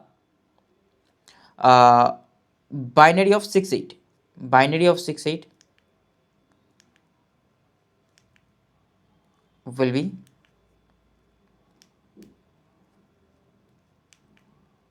0 1 1 0, then 1 0 0 0 2. Then binary of 2 8, binary of 2 8. All these are in hex, right? I'm not writing it, but all these are in hex. So 2 8, this will be 0 0 1 0, then 1 0 0 0 2. Okay, then binary of 4 8. Okay, binary of 4 8 16, this will be equivalent will be 4 will be 0 1 0 0, then 1 0 0 0. Okay, so now we have to just compare the 6 bits, right? Just the 6 bits from the left, we have to just compare the 6 bits. So if I notice these bits, right, this is 0 1 0 0 0, this is also same 0 1 0 0 0. Okay, 6 bits. Okay, no, this is not same because 6 bits will be here, right? No, these are not same actually, 0 1 0 1, but this is same, right? This 1 0 1 0 0 0. So my A2 is equivalent to A3, the set number. I'm talking about the set number. Okay, and if I notice here, it is 0 0 1 0 0 0. Okay, 0 0 1 0 0 0, and this is also 0 0 1 0 0 0. So my set number for A1 and A4 are also same. Okay, set number for A1 and A4 are same, and set number for my A2 and A3 are same. Let's read the options now. So if I read the options, they are telling me the A1 and A4 are mapped to different cache set. Is it correct? No, the cache set of A1 and A4 are same because they are exactly, binary is matching, right? So they will map to the same set number. They will map to the same set number. So no, this is incorrect. This option is incorrect. The A2 A3 are mapped to same cache set. Yes, this is correct because we observe the binary, this 1 0, like the 6 bits, right? 1 0 1 0 0 1 0 1 0 0 are all matching. So yes, this is correct. This option is correct. Similarly, you can map, like, see the next two options as well. You can simply eliminate. So option 2 will be correct in this question. Let's solve this question. This is actually a pretty good question. So in this question, we have to consider a byte addressable 1 megabyte of physical memory system. The address of a word is given and it maps to cache set 30. The processor has 16-bit word length. How many words can be accommodated in each block? Okay, so basically what they're asking me the word size. In each block, how many words can be accommodated. So first of all, they have given me the word length. Okay, so it is 2 bytes, and but I don't know the size of each cache block. I don't know, they have not given me. So they have just told me that, okay, this particular physical address maps to set number 30, and they have just given me the main memory size. That is actually of no use to me. So they have told me that this particular physical address maps to cache set 30, and somehow if I convert this into binary equivalent and try to see that which portion of this binary equivalent is matching exactly to 30, whatever will come after that, that could be the byte offset, correct? And if I am able to find out the byte offset, then that will be the from there I can easily find out the number of bits in the byte offset. From there I can easily find out the block size, because it is just the opposite. If I raise it to the power of the number of bits in the byte offset, that will be the block size. Okay, so like same thing I've explained in my lecture as well. You can go where I've explained how a cache miss works, how we map each block. So if you notice, this is the main memory block number, and this was the block number in the, like, this is just example for byte like direct mapped cache. You can also replicate the same for that set associative cache. Okay, so here in this case, if you see the block number 000, the last two bits of the block number are always common. This is 0 1, this is here, this is 1 0, this is here, this is 1 1, this is here. Again this 1 0 0 again will compete for the same block number in the cache memory, that is 0 0. So last two bits are same, and if you remember, the remaining bits was supposed to be the tag bits. The remaining bit was supposed to be a tag bit. So this is my physical address, main memory address 000. So from here I just taken out the byte offset. I just remove the byte offset. So here in each block I have 2 bytes. So how many bits will I require to represent 2 bytes? Only 1 bit. So only 1 bit I will require. So that's why I remove this byte offset. I just taken this block. So this is block 000. That's why it is written 000. This is 001. So I just need to map, see which numbers are matching, and that will be my set number, and that whatever comes after that, that will be the block offset. Okay, I hope you understood. So these two numbers are the block number. Sorry, these two numbers are my block number. Whatever will come after this in the main physical address, that will be the number of byte offset. I have to find out the number of bits in the byte offset. So let's see this. Let's first write down 30, because they have told me that 30 maps 30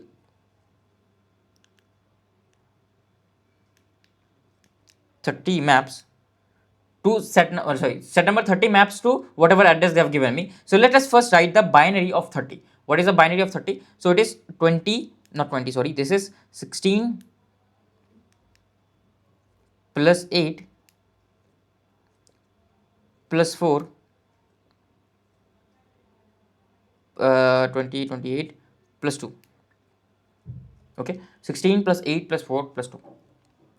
So yeah, so in binary, if I want to convert, this will be 0 1,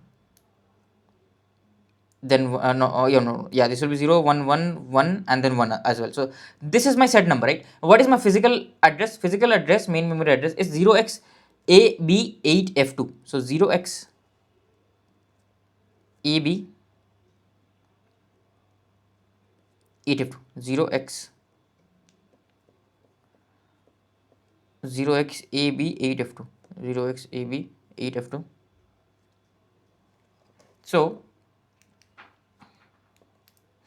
this will be 1. So what is A? A is 1 0 1 0, right? A is 1 0 1 0. So yeah, 1 0 1 0, and 8 is B is 1 0 1 1. 8 is 1 0 0 0. F is 1 1 1 1, and 2 is 0 0 1 0. Okay, so this is the binary equivalent. So I told you, right, I just have to identify the common pattern. Which one is the common pattern? So if I observe that this 1110 is actually present here, this 1110. So this is my set number. I cannot comment that what will be the total number of bits for set, because of course these can be also included in the set number. I cannot comment about the tag number of bits, but definitely what I can comment is this will be my byte offset. Definitely, this much I am sure. This will be my byte offset. The remaining, that is on the right hand side. So how many bits are in the byte offset? 3 bits. So what is the block size? Block size will be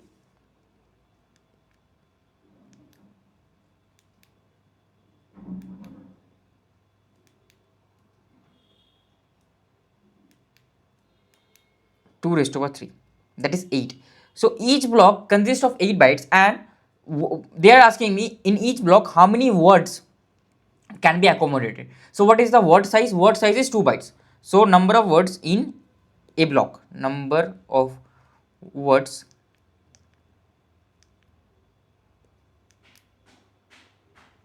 in a block will be equals to what? Number of words in a word in a block will be, this will be like my overall block size is 8. Okay, and each word takes 2 bytes. So overall 4 words can be stored in each block. So how many bits do I need to represent the 4 words? That will be 2 raised to power 2. So that is 2 bits. So I will require 2 bits to represent a word. Okay, so that is what they are asking, right? So no. So no, they are not even asking. So they are just asking this is not their. They're asking how many words can be accommodated. So number of words that can be accommodated in a single block cache block, that is 4. So 4 will be your answer for this question. This is a very good question and very conceptual question. So I hope you have understood this question. Let's solve this question. So in this question, the cache has a hit rate, hit time, block size, everything is given. Processor word length is also given. It is 2 bytes per word. 16 bits means 2 bytes.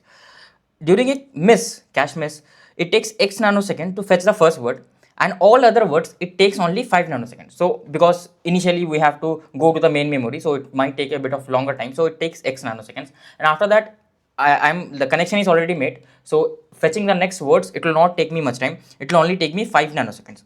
Okay. So they are telling me that if the average memory access time AMAT is 15 nanoseconds, what is the value of X?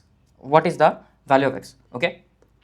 So this question is actually pretty interesting. Now, first point is they have not mentioned whether it is hierarchical or simultaneous access. So if it is hierarchical access, if it is like nothing is mentioned, so by default we will assume it to be hierarchical access. So if I assume it to be hierarchical access, so I will write here by default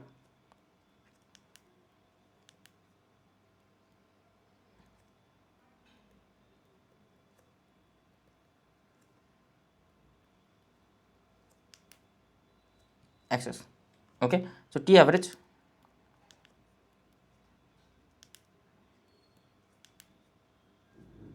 equals to, first of all, as it is hierarchical access, I will have a hit rate and it will be the time to access the cache memory, T cache memory, plus if I have missed, right, that means it will be 1 minus h into the miss time. So this will be basically if I have missed the main memory. So first of all, I have to wait, as it is a hierarchical access, I have to wait for TCM to this to be finished, right? So this will be TCM first. TCM, I have to wait for TCM. Then next I will go into the main memory, and this will be the main memory time, and I will write that later on because it is big expression. So I will write that later on. This is given as 15 nanoseconds. If you see here, they have told me that the average memory access time is 15 nanoseconds. Okay, and what is my TCM? TCM, the cache memory access time, I guess, is 3 nanoseconds, or no, it is 10 nanoseconds. Hit time is 10 nanoseconds, so it will be 10 nanoseconds. Okay, and hit rate they have given me as 95%. So H will be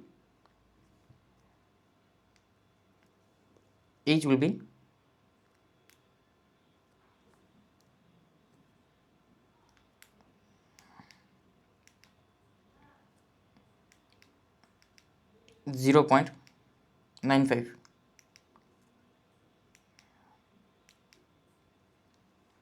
Okay, H will be 0.95, and obviously 1 minus H is 0.05. So T average he's given us 15, so 15 equals to 0.95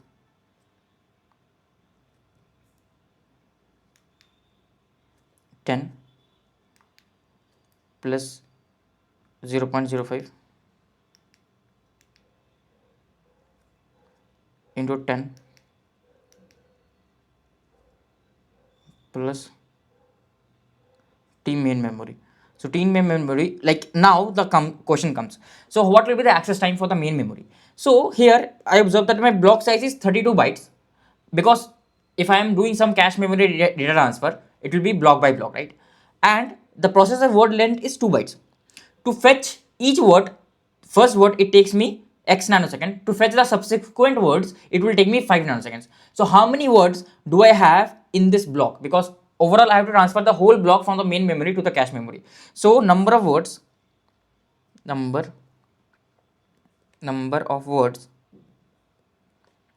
in a block. Okay, so it will be number of words in a block. This will be overall what is the block size? 32 bytes. And what is the size for each words? The size for each word is 2 bytes. So it is 16. So I will have total 16 words, out of which one word is already taken for subsequent transfer, that takes X nanoseconds, and the remaining 15 words will take 5 nanoseconds each. Okay, so this will be replaced with X nanoseconds for fetching the first word, and plus 15 nanoseconds into 5 words, because to fetch 5 words, it will take me, each word will take me 15 nanoseconds. So 5 words will take me 15 into 5 nanoseconds. This will be equals to 15. So from here, we will be able to find out the value of x. So the value of x from here, if I write this is 0.95, 15 equals to, this will be 10 plus 0.05,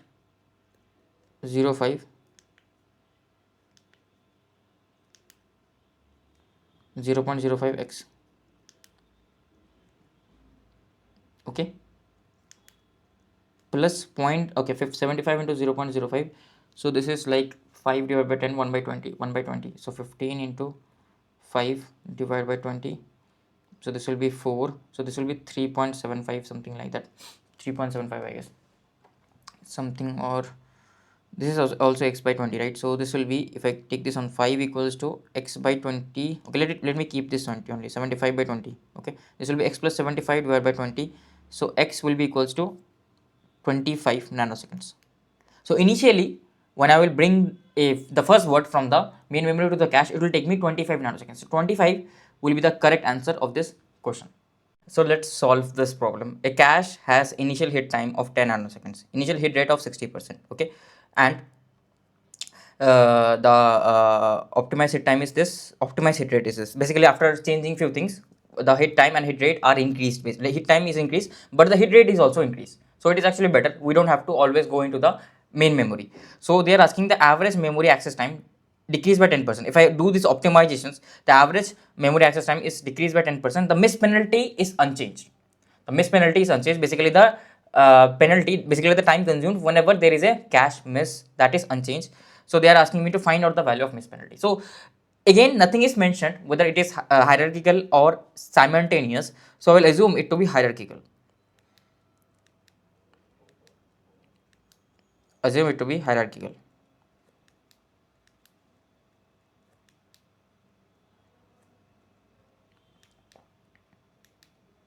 Okay.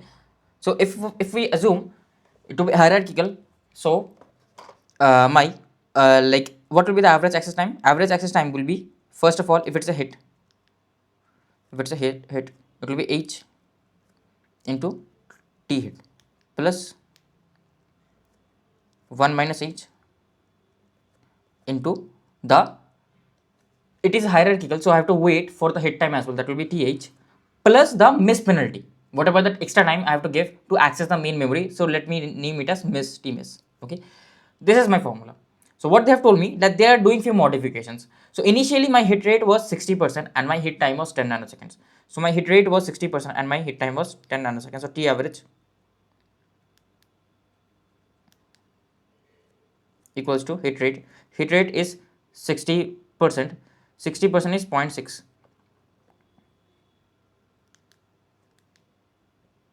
0.6 into th. Hit time, they have told me initially it was 10 nanoseconds. It was lower, but actually the like hit rate also was lower. Why is that the case? If you see, if hit time is lower, that means it is a very fast cache memory. That means it is very costly. So obviously the storage size will be lower. If the storage size is lower, that means what? I will not be able to bring enough blocks into the cache memory from the main memory. So of course the hit rate will also be lower. Okay, that is just practically I'm explaining why is the hit rate and cache percentage slower. Then we modified the system. Of course, we introduced a slower system, due to which the hit time was increased, but hit rate also increased. So you have to balance the things out. So t average is t hit is initially 10 nanoseconds. 10 nanoseconds.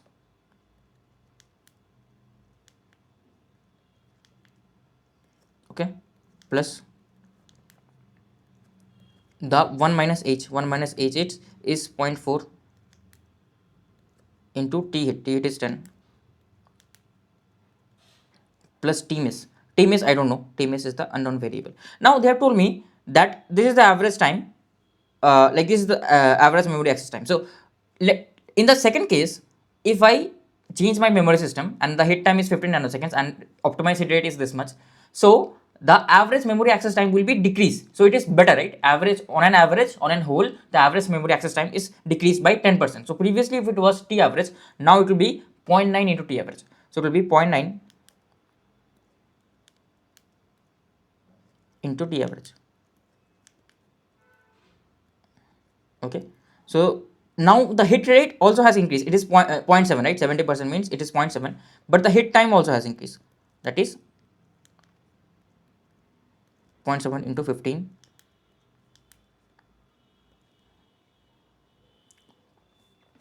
0.7 into 15 plus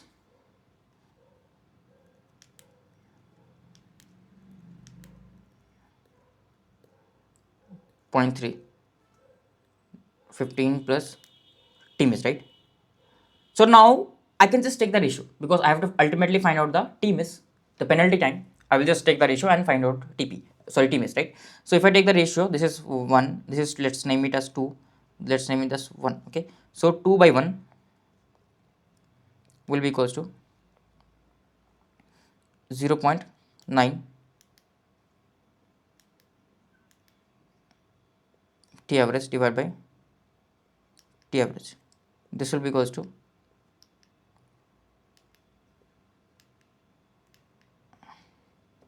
0.9, that is equals to, in this case, that is equals to 0.7 into 15.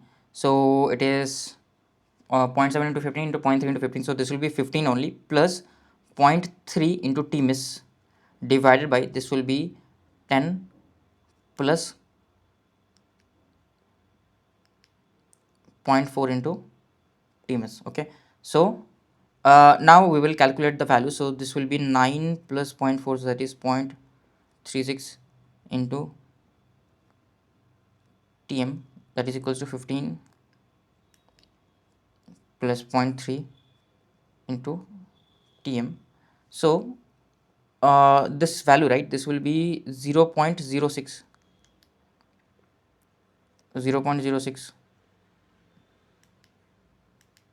TM equals to 6. So TM equals to 100 nanoseconds. Okay, TM is equals to 100 nanoseconds. So yeah, this will be the answer. 100 will be the answer for this question. So that's how you solve these kind of questions, right? Let's solve this question. Identify the incorrect statement regarding the relationship between bits and bytes. Okay, so 2 raised to power 10 bits is actually 128 bytes. Is it actually correct? So I know that 8 bits is, let me just reduce the size, 8 bits is 1 byte. Okay, so basically if I divide this by 8, I will get bytes. I will get the unit in bytes. So 2 raised to power 10 divided by 8, that is 2 cube, is equals to bytes. So it is actually 2 raised to power 7. 2 raised to power 7 bytes. So what is 2 raised to power 7? 2 raised to power 7 is actually 128, which is actually correct. So identify the incorrect. So actually they are asking the incorrect one. They are not asking the correct one. This is the correct one. So this is actually not my answer. Now let's do for this next one. Next one, always you will see that if I have to convert bits to bytes, simply I have to divide by 8, because 8 bits is 1 byte. So if I divide by 8, both sides 1 bit, I will get in terms of byte. So I have to divide by 2 raised to power 3. So here again I see offset of power 3. So this is also a correct relationship, but this will not be my answer because they are asking me to find out the incorrect relationship. 2 raised to power 0 bits is 1 byte, absolutely wrong. 2 raised to power 0 is 1 bit. It is telling me 1 bit is 1 byte. That is absolutely wrong. Absolutely wrong. 2 raised to power 35 bits equals to 2 raised to power 2 gigabytes. So what is 2 raised to power 2 gigabytes? So giga, right? Giga is basically 2 cube. Giga is 2 cube. In computer systems, it is 2 cube. So it is 2 raised to power 32 bytes, which is absolutely correct. Again, I see a offset of 3. On the power of 2, I see a offset of 3. That means I have divided by 8 to reach to my bytes formula. So this is again a correct relationship. Only this one is incorrect. So option C will be the correct answer for my question. Let's solve this question. Consider a processor with 2.5 gigahertz clock with a 4 instruction class. So these are my 4 instruction class here, and instruction count also they have told me in millions. So they are asking me the MIPS rating. So what is MIPS rating? MIPS is the millions of instructions per minute. So number of instructions in millions, like I'm just writing in rough, divide by the time taken. to execute those instructions per second, right? So what is the total number of instructions in million? So total number of instructions in million is 50, 25, 15. So this will be 40, 90, 10, 100. So total I have 100 million instructions. Divide by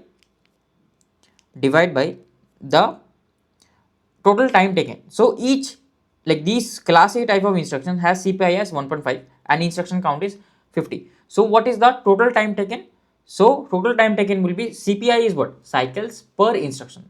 So each instruction will take 1.5 cycles. I have 50 million of these instructions. So they will take 50 into 1.5 into 10 raised to power 6.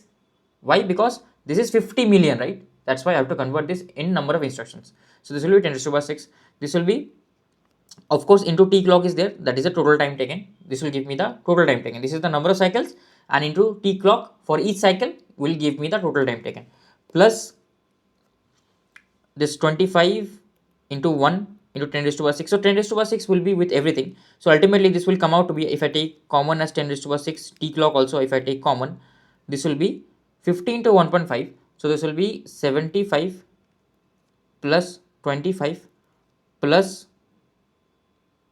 37.5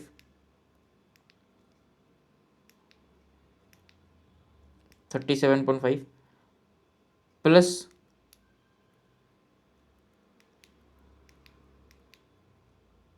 30. Okay, so this will be basically, if I calculate this value, this will be 10 raised to power 6, right, into t clock, whatever the t clock, like inverse of this will be, this will be 137, 167.5. Okay, so ultimately the value comes out to be, total I have 100 instructions and this will be 167.5 into t clock. T clock is like 1 by t clock. So if I write this in terms of f clock, this will be at the top, into 10 raised to power 6 is of course there. So f clock is how much? F clock is actually 2.5 gigahertz. So it will be 2.5 into 10 raised to power 9 gigahertz. Okay, divided by 167.5 into 10 raised to power 6. So this will be 100 divided by 167.5 into 2.5 into 1000. So this almost comes out to be 1492. So almost this comes out to be 1492. This will be my MIPS rating basically. 0.53. Okay, this will be my MIPS rating, millions of instructions per second. So 1492 will be my answer. So that is in the range.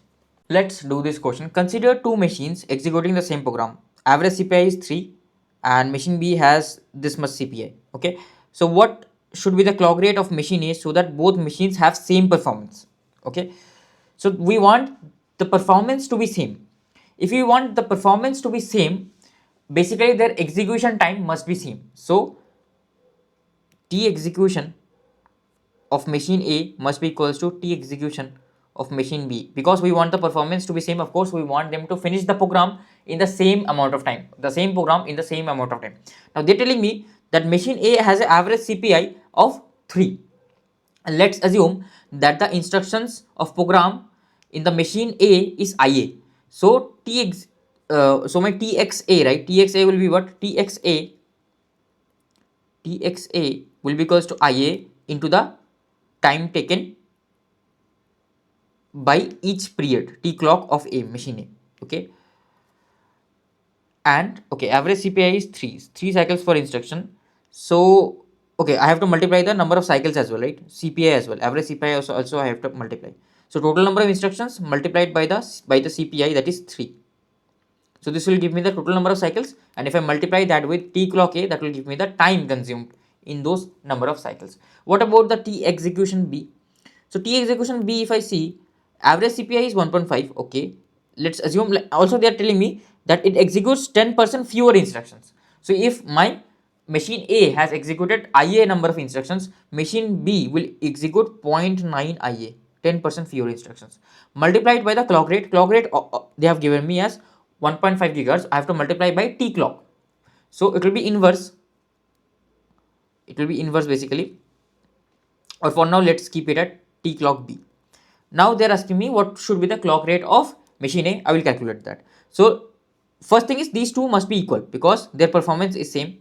So if these two are equal, that means my 3 into t clock A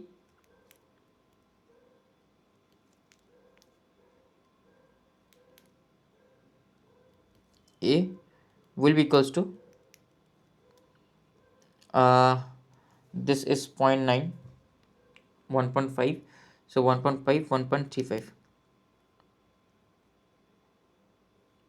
35 into t clock b. Okay, so they are asking me the frequency, so I will change this in terms of frequency. So this will be 3 divided by 1.35,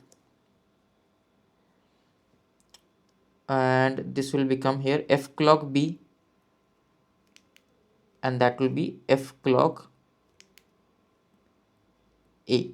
So f clock a will be what? F clock a will be f clock b, that is 1.5 divided by this. So if I calculate this value, so this will be 3 into 1.5 divided by 1.35. So f clock b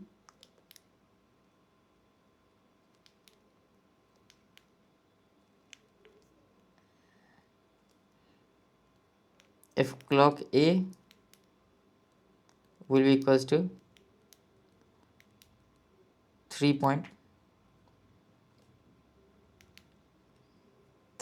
gigahertz. Okay, so it will be gigahertz. So 3.33 will be the correct answer of this particular question. Let's solve this question. An address decoder is used between an 8-bit processor and a 4 kilobyte byte addressable memory. The decoder has m input lines and n output lines. What is the most suitable value of m and n? Okay, so basically, if you know, understand, remember the decoder. So decoder has to decode the address location basically. So the size of decoder is somewhat like this. Size of decoder is basically, I have a 4 kilobyte memory. So decoder will take its input as the bits, okay, and it will select one of the, like here I'll have, let's take a very small example. Okay, so let's take a very small example. I have a 2 byte of memory.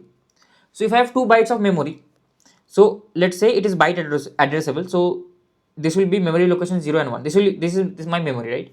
So with the decoder, work of decoder is to select either 0 or 1 depending on the single bit input, right? Because the address bit will be a single bit only.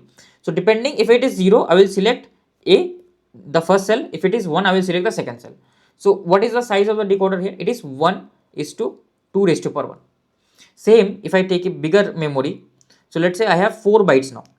So how many, like what will be the number of bits in the address of the memory location? It will be 0 0 0 1 1 1, sorry, 1 0 1 1. Okay, so my decoder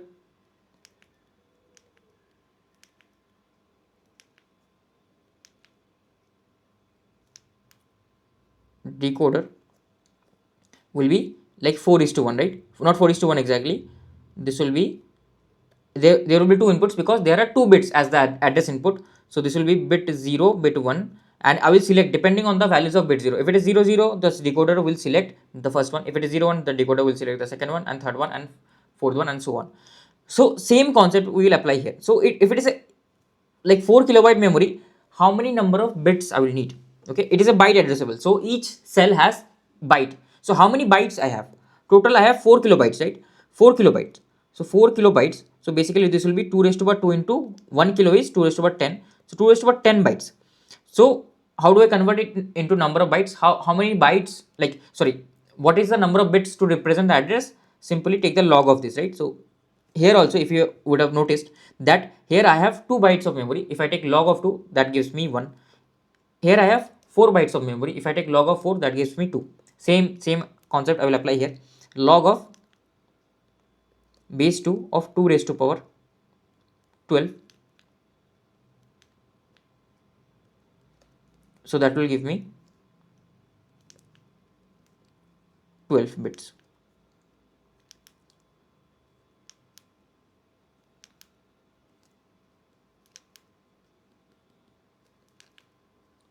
So 12 bits. So what will be the size of the decoder? Size of the decoder will be 12 is to 2 raised to power 12. That will be the size of the decoder. So it will be 12 is to m will be 12 basically, and n will be 2 raised to power 12. N is 4096. Okay. So yeah, m is 12, n is 4096. So option C will be the correct answer for this question. Let's solve this question. Which of the following statements about instruction pipelining is actually false? Pipelining can increase the throughput of the system. This is actually true. If you see what is throughput, throughput is the number of tasks divided by the total time. So what happens is we are able to perform more number of tasks in less time, right? Because we are executing tasks in parallel. So we are executing, let's say, 4 tasks in a single T clock. Previously, like if we would not have used pipelining, simply I would have done 1 task in a T clock time. So of course throughput has increased. So it is actually correct statement, but they are asking whichever one is false. So this will not be my answer. Pipelining partitions the system into multiple independent stages with added buffers between the stages. So again, this is correct, right? We use multiple independent stages and we have a buffer that can synchronize properly. So this is a true statement. So this will also not be my correct answer for synchronization. We do this for synchronization, right? Pipelining reduces the latency of each individual instruction. No, this is actually not correct. So each individual instruction or each individual stage will have their own delay, will have their own latency. We of course cannot reduce that, but if I would have executed 5 things at once, that I can do. Okay, 5 different things I can execute at once, but I cannot reduce their individual latency. So this is a wrong statement. So this will be my answer. And let's read the final statement as well. Unbalanced lengths of the pipeline stage reduce the overall speed up. So this is actually true. This is actually true. Why? Let's take an assumption, right? So speed up is what? Speed up is basically the execution time of the non-pipeline system over the execution time of the pipeline system.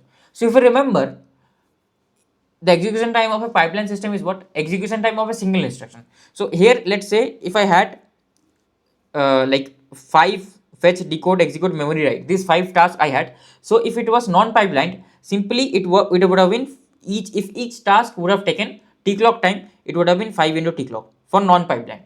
For pipeline, how much time it will take me? Only T clock. Okay, I will not explain how it will take me only T clock. If I'm executing 1000 instructions, it will be roughly equal to T clock only, because at every second, at every T clock, I will execute 1 instruction. How have been explained in pipelining chapter. Please go through and read it. Okay, I hope you remember it, right?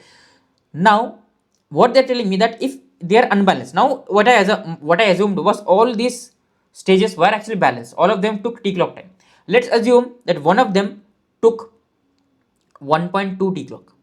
Okay, then what will be your pipeline time? You will have to choose the maximum one, right? Reason, because at least one stage takes 1.2 T clock. If I choose, let's say, T clock, then that particular stage, let's assume execute stage, it takes it 1.2 T clock. So if I don't choose the cycle time to be 1.2 T clock, then execute stage won't be able to perform its operation. I have to at least provide minimum time, right? So it will take around, like, T clock will be, this instruction time will be 1.2 T clock only. Okay, and this will increase by how much? This will only increase by, like, here also it will increase. Previously everything was T clock, so hence 5 T clock. Now one of them has increased to 1.2 T clock, so this will be 5.2 T clock. So if you observe, the increase in the non-pipeline is not as much as in the pipeline. So pipeline time has increased, so the denominator has increased more than the numerator. So if denominator has increased more than the numerator, then speed up will actually reduce. So speed up actually reduces, which is actually correct statement. This is a correct statement, that speed up will reduce. This is actually correct statement, but they have asked which one is false. So the false statement will be the option C. This will be my answer of the question. Let's solve this question. A 1 gigahertz instruction pipeline takes 5 cycles per instruction. So per instruction it takes 5 cycles. 30% are memory instructions for which there is a stall of 50 cycles. Okay, out of all the instructions, 30% are memory instructions, and which cause a stall cycle. Each memory instruction causes stall cycle of 50 cycles. Base CPI is 1 without stall. Basically the base CPI of any pipeline will always be 1, because per instruction it will consume only 1 cycle for a basic pipeline. Okay, now they are asking me 10% of all instructions are memory instructions, okay, and then the effective CPI will be. So 30% of the memory instructions actually causes stall of 50 cycles, and out of all the instructions 10% are memory instructions. Okay, if I have said it something differently previously, I'm sorry. Okay, so they are asking me effective CPI. So let's first assume what is CPI. CPI is the cycles per instruction. Cycles per instruction. Okay, so let's assume that I am executing X instruction. Total, I am executing X instruction. So if I am executing instruction in a very basic pipeline, how many cycles will it take me? It will take me 1 into X, right? Because each instruction will take 1 cycle. So 1 into X. How does this 1 into X comes? Please, you have to study the instruction pipeline. Okay. Plus, like basically I can explain it slowly. So here, right, I have the pipeline. So every T clock, actually, after, if my X is very high, we actually execute one instruction. One instruction gets executed after every T clock. That is the basic concept of pipelining. So this will be 1 plus X. Okay. Now we have to add few things. Out of this X, right, 10% are actually the memory instruction, as they have mentioned. 10% are memory instruction, and out of this 10%, 30% memory instructions will cause 50 stall cycles each. So I have taken find out the 30%, that is multiplied by 0.3, and each of these, so these many number of memory instructions actually cause 50 stall cycles each. So I have to multiply 50 as well to find out the overall number of stall cycles, because this will be the overall number of cycles that this processor will take to execute X instructions. So this will be 1.3. So 1.3 0.3 1.5. So this will be 2.5 X divided by X. So your speed up comes out to be 2.5. So 2.5 will be the answer of this question. Let's solve this question. So this is actually a very good question. So here, a new branch unit speeds up branch instruction by 3 times. So we have a branch unit that actually speeds up only the branch instruction by 3 times. So if the speed has increased 3 times, then the time taken will be reduced by 3 times. How? Speed is actually inversely proportional to the number of instructions executed divided by the total time taken by the instruction. So number of instruction executed, let's assume that is same. So it is actually inversely proportional to time. So if initially it was taking t time, it will now take t by 3 time, because the speed has increased thrice. Now 1/3 of the instructions are branch instructions. What is the overall speed up? Okay, so in a new branch unit speeds 3 times, and in an application 1/3 of the instructions are branch instructions. So if I have X instructions, out of that X by 3 are branch instructions. So if I had X instructions, previously it took me t amount of time. So previously it took me t amount of time, and out of that t by 3 amount of time which I am consuming are actually for the branch instructions. Okay, t by 3 is for the branch instructions, and the rest 2t by 3 are not for branch instructions. They are just normal any other instruction. Now they are asking me what is the overall speed up. So overall speed up basically means the execution time of the new unit divided by the execution time of the old unit.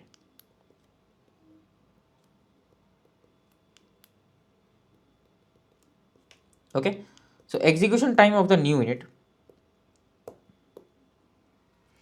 execution time of the old unit will be what? It will be t only, right? It will not change. Execution time of the old unit will be t only. Now about the new unit, actually the instructions which are not branch instructions, that time will not change, right? That will remain same, because they have just told me a new branch unit speeds up the branch instructions. The rest of the instructions are untouched, so they will actually consume 2t by 3 only. Now the branch instructions which were previously taking me t by 3, now as we have speed up 3 times, so this time will reduce by 3, so this will be t by 9. Got it? Because we have implemented a new branch unit that speeds up the branch instruction 3 times. So if it speeds up the branch instruction by 3 times, so the time consumed by the branch instruction will reduce by 3 times. So this will actually be t by 9. Okay, so this will be t divided by 670 divided by 9. So this will be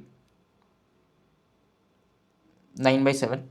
So 9 by 7, if I calculate, 9 by 7 will be 1.28, and they have not asked in any percentage, so this will be 1.2857, so approximately 1.29. Okay, so 1.29 will be your answer for this question. Let's solve this question. So here we have to find the speed up of a 12 stage pipeline compared to a 8 stage pipeline. Okay, so they have given the specs of 12 stage and 8 stage. So I'll copy the specs and then we will solve this question basically. So if I copy this and go into the next page and paste this here. So if I see here that my 8 stage has 1 stall per 5 instructions and 12 stage has 3 stalls per 10 instructions. So let's assume a common number of instructions. Let's assume that we are executing 1000 instructions for the both pipelines, both of the different pipelines. We are executing 1000 instructions. So 1000 instructions I'm executing. For in the case 1, if I'm executing 1000 instructions,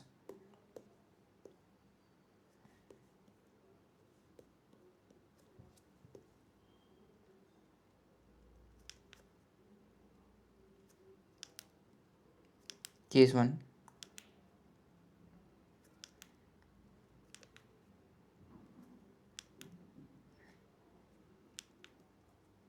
okay, so in this case if I'm executing 1000 instructions, so for every 5 instructions there is 1 stall. So for 1000 instructions, how many stalls there will be? So total stalls will be 1000 divided by 5. This will be the total stalls for 1000 instructions in case of 8 stage pipeline, because for 5 instructions I have 1 stall, for 1000 I will have 200 stalls. So 200 cycles there will be.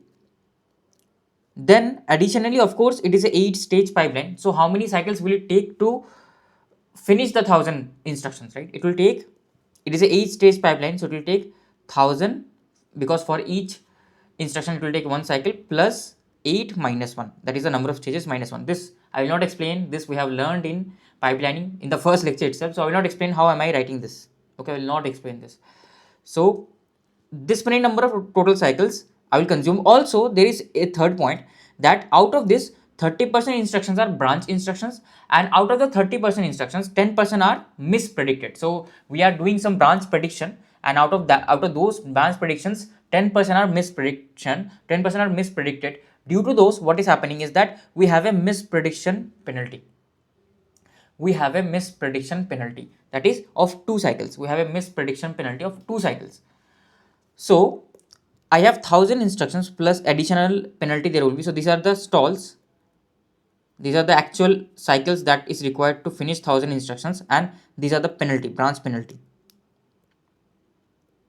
So if I have 1000 instructions, that means out of 1000, 30% are branch instructions, and out of this 30%, 10% are mispredicted, due to which each mispredicted instruction cause a delay of 2 cycles.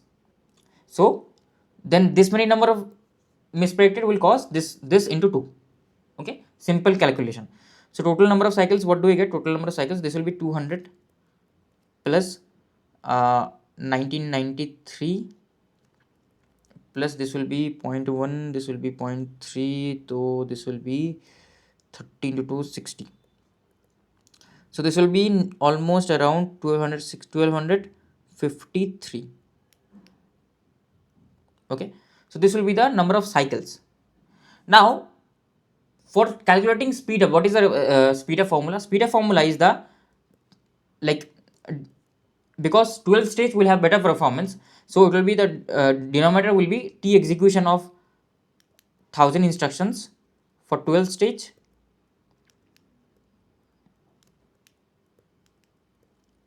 and in the numerator we will have t execution of 8 stage for the same 1000 instructions. So this will be equals to number of cycles into the time of the each stage, time consumed by each stage, TP. So here if you see, for each stage pipeline, the clock cycle is 1 nanosecond. So this will be actually 1 nanosecond. So to overall, the numerator will be 1253 into 1 nanosecond. Now we have to calculate the denominator. So let's calculate the denominator. So if I calculate, okay, just hold on. If I calculate the denominator, so my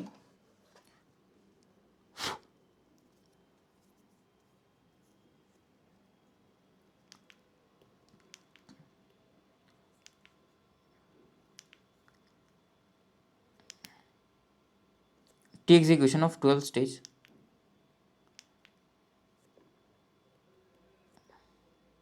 this will be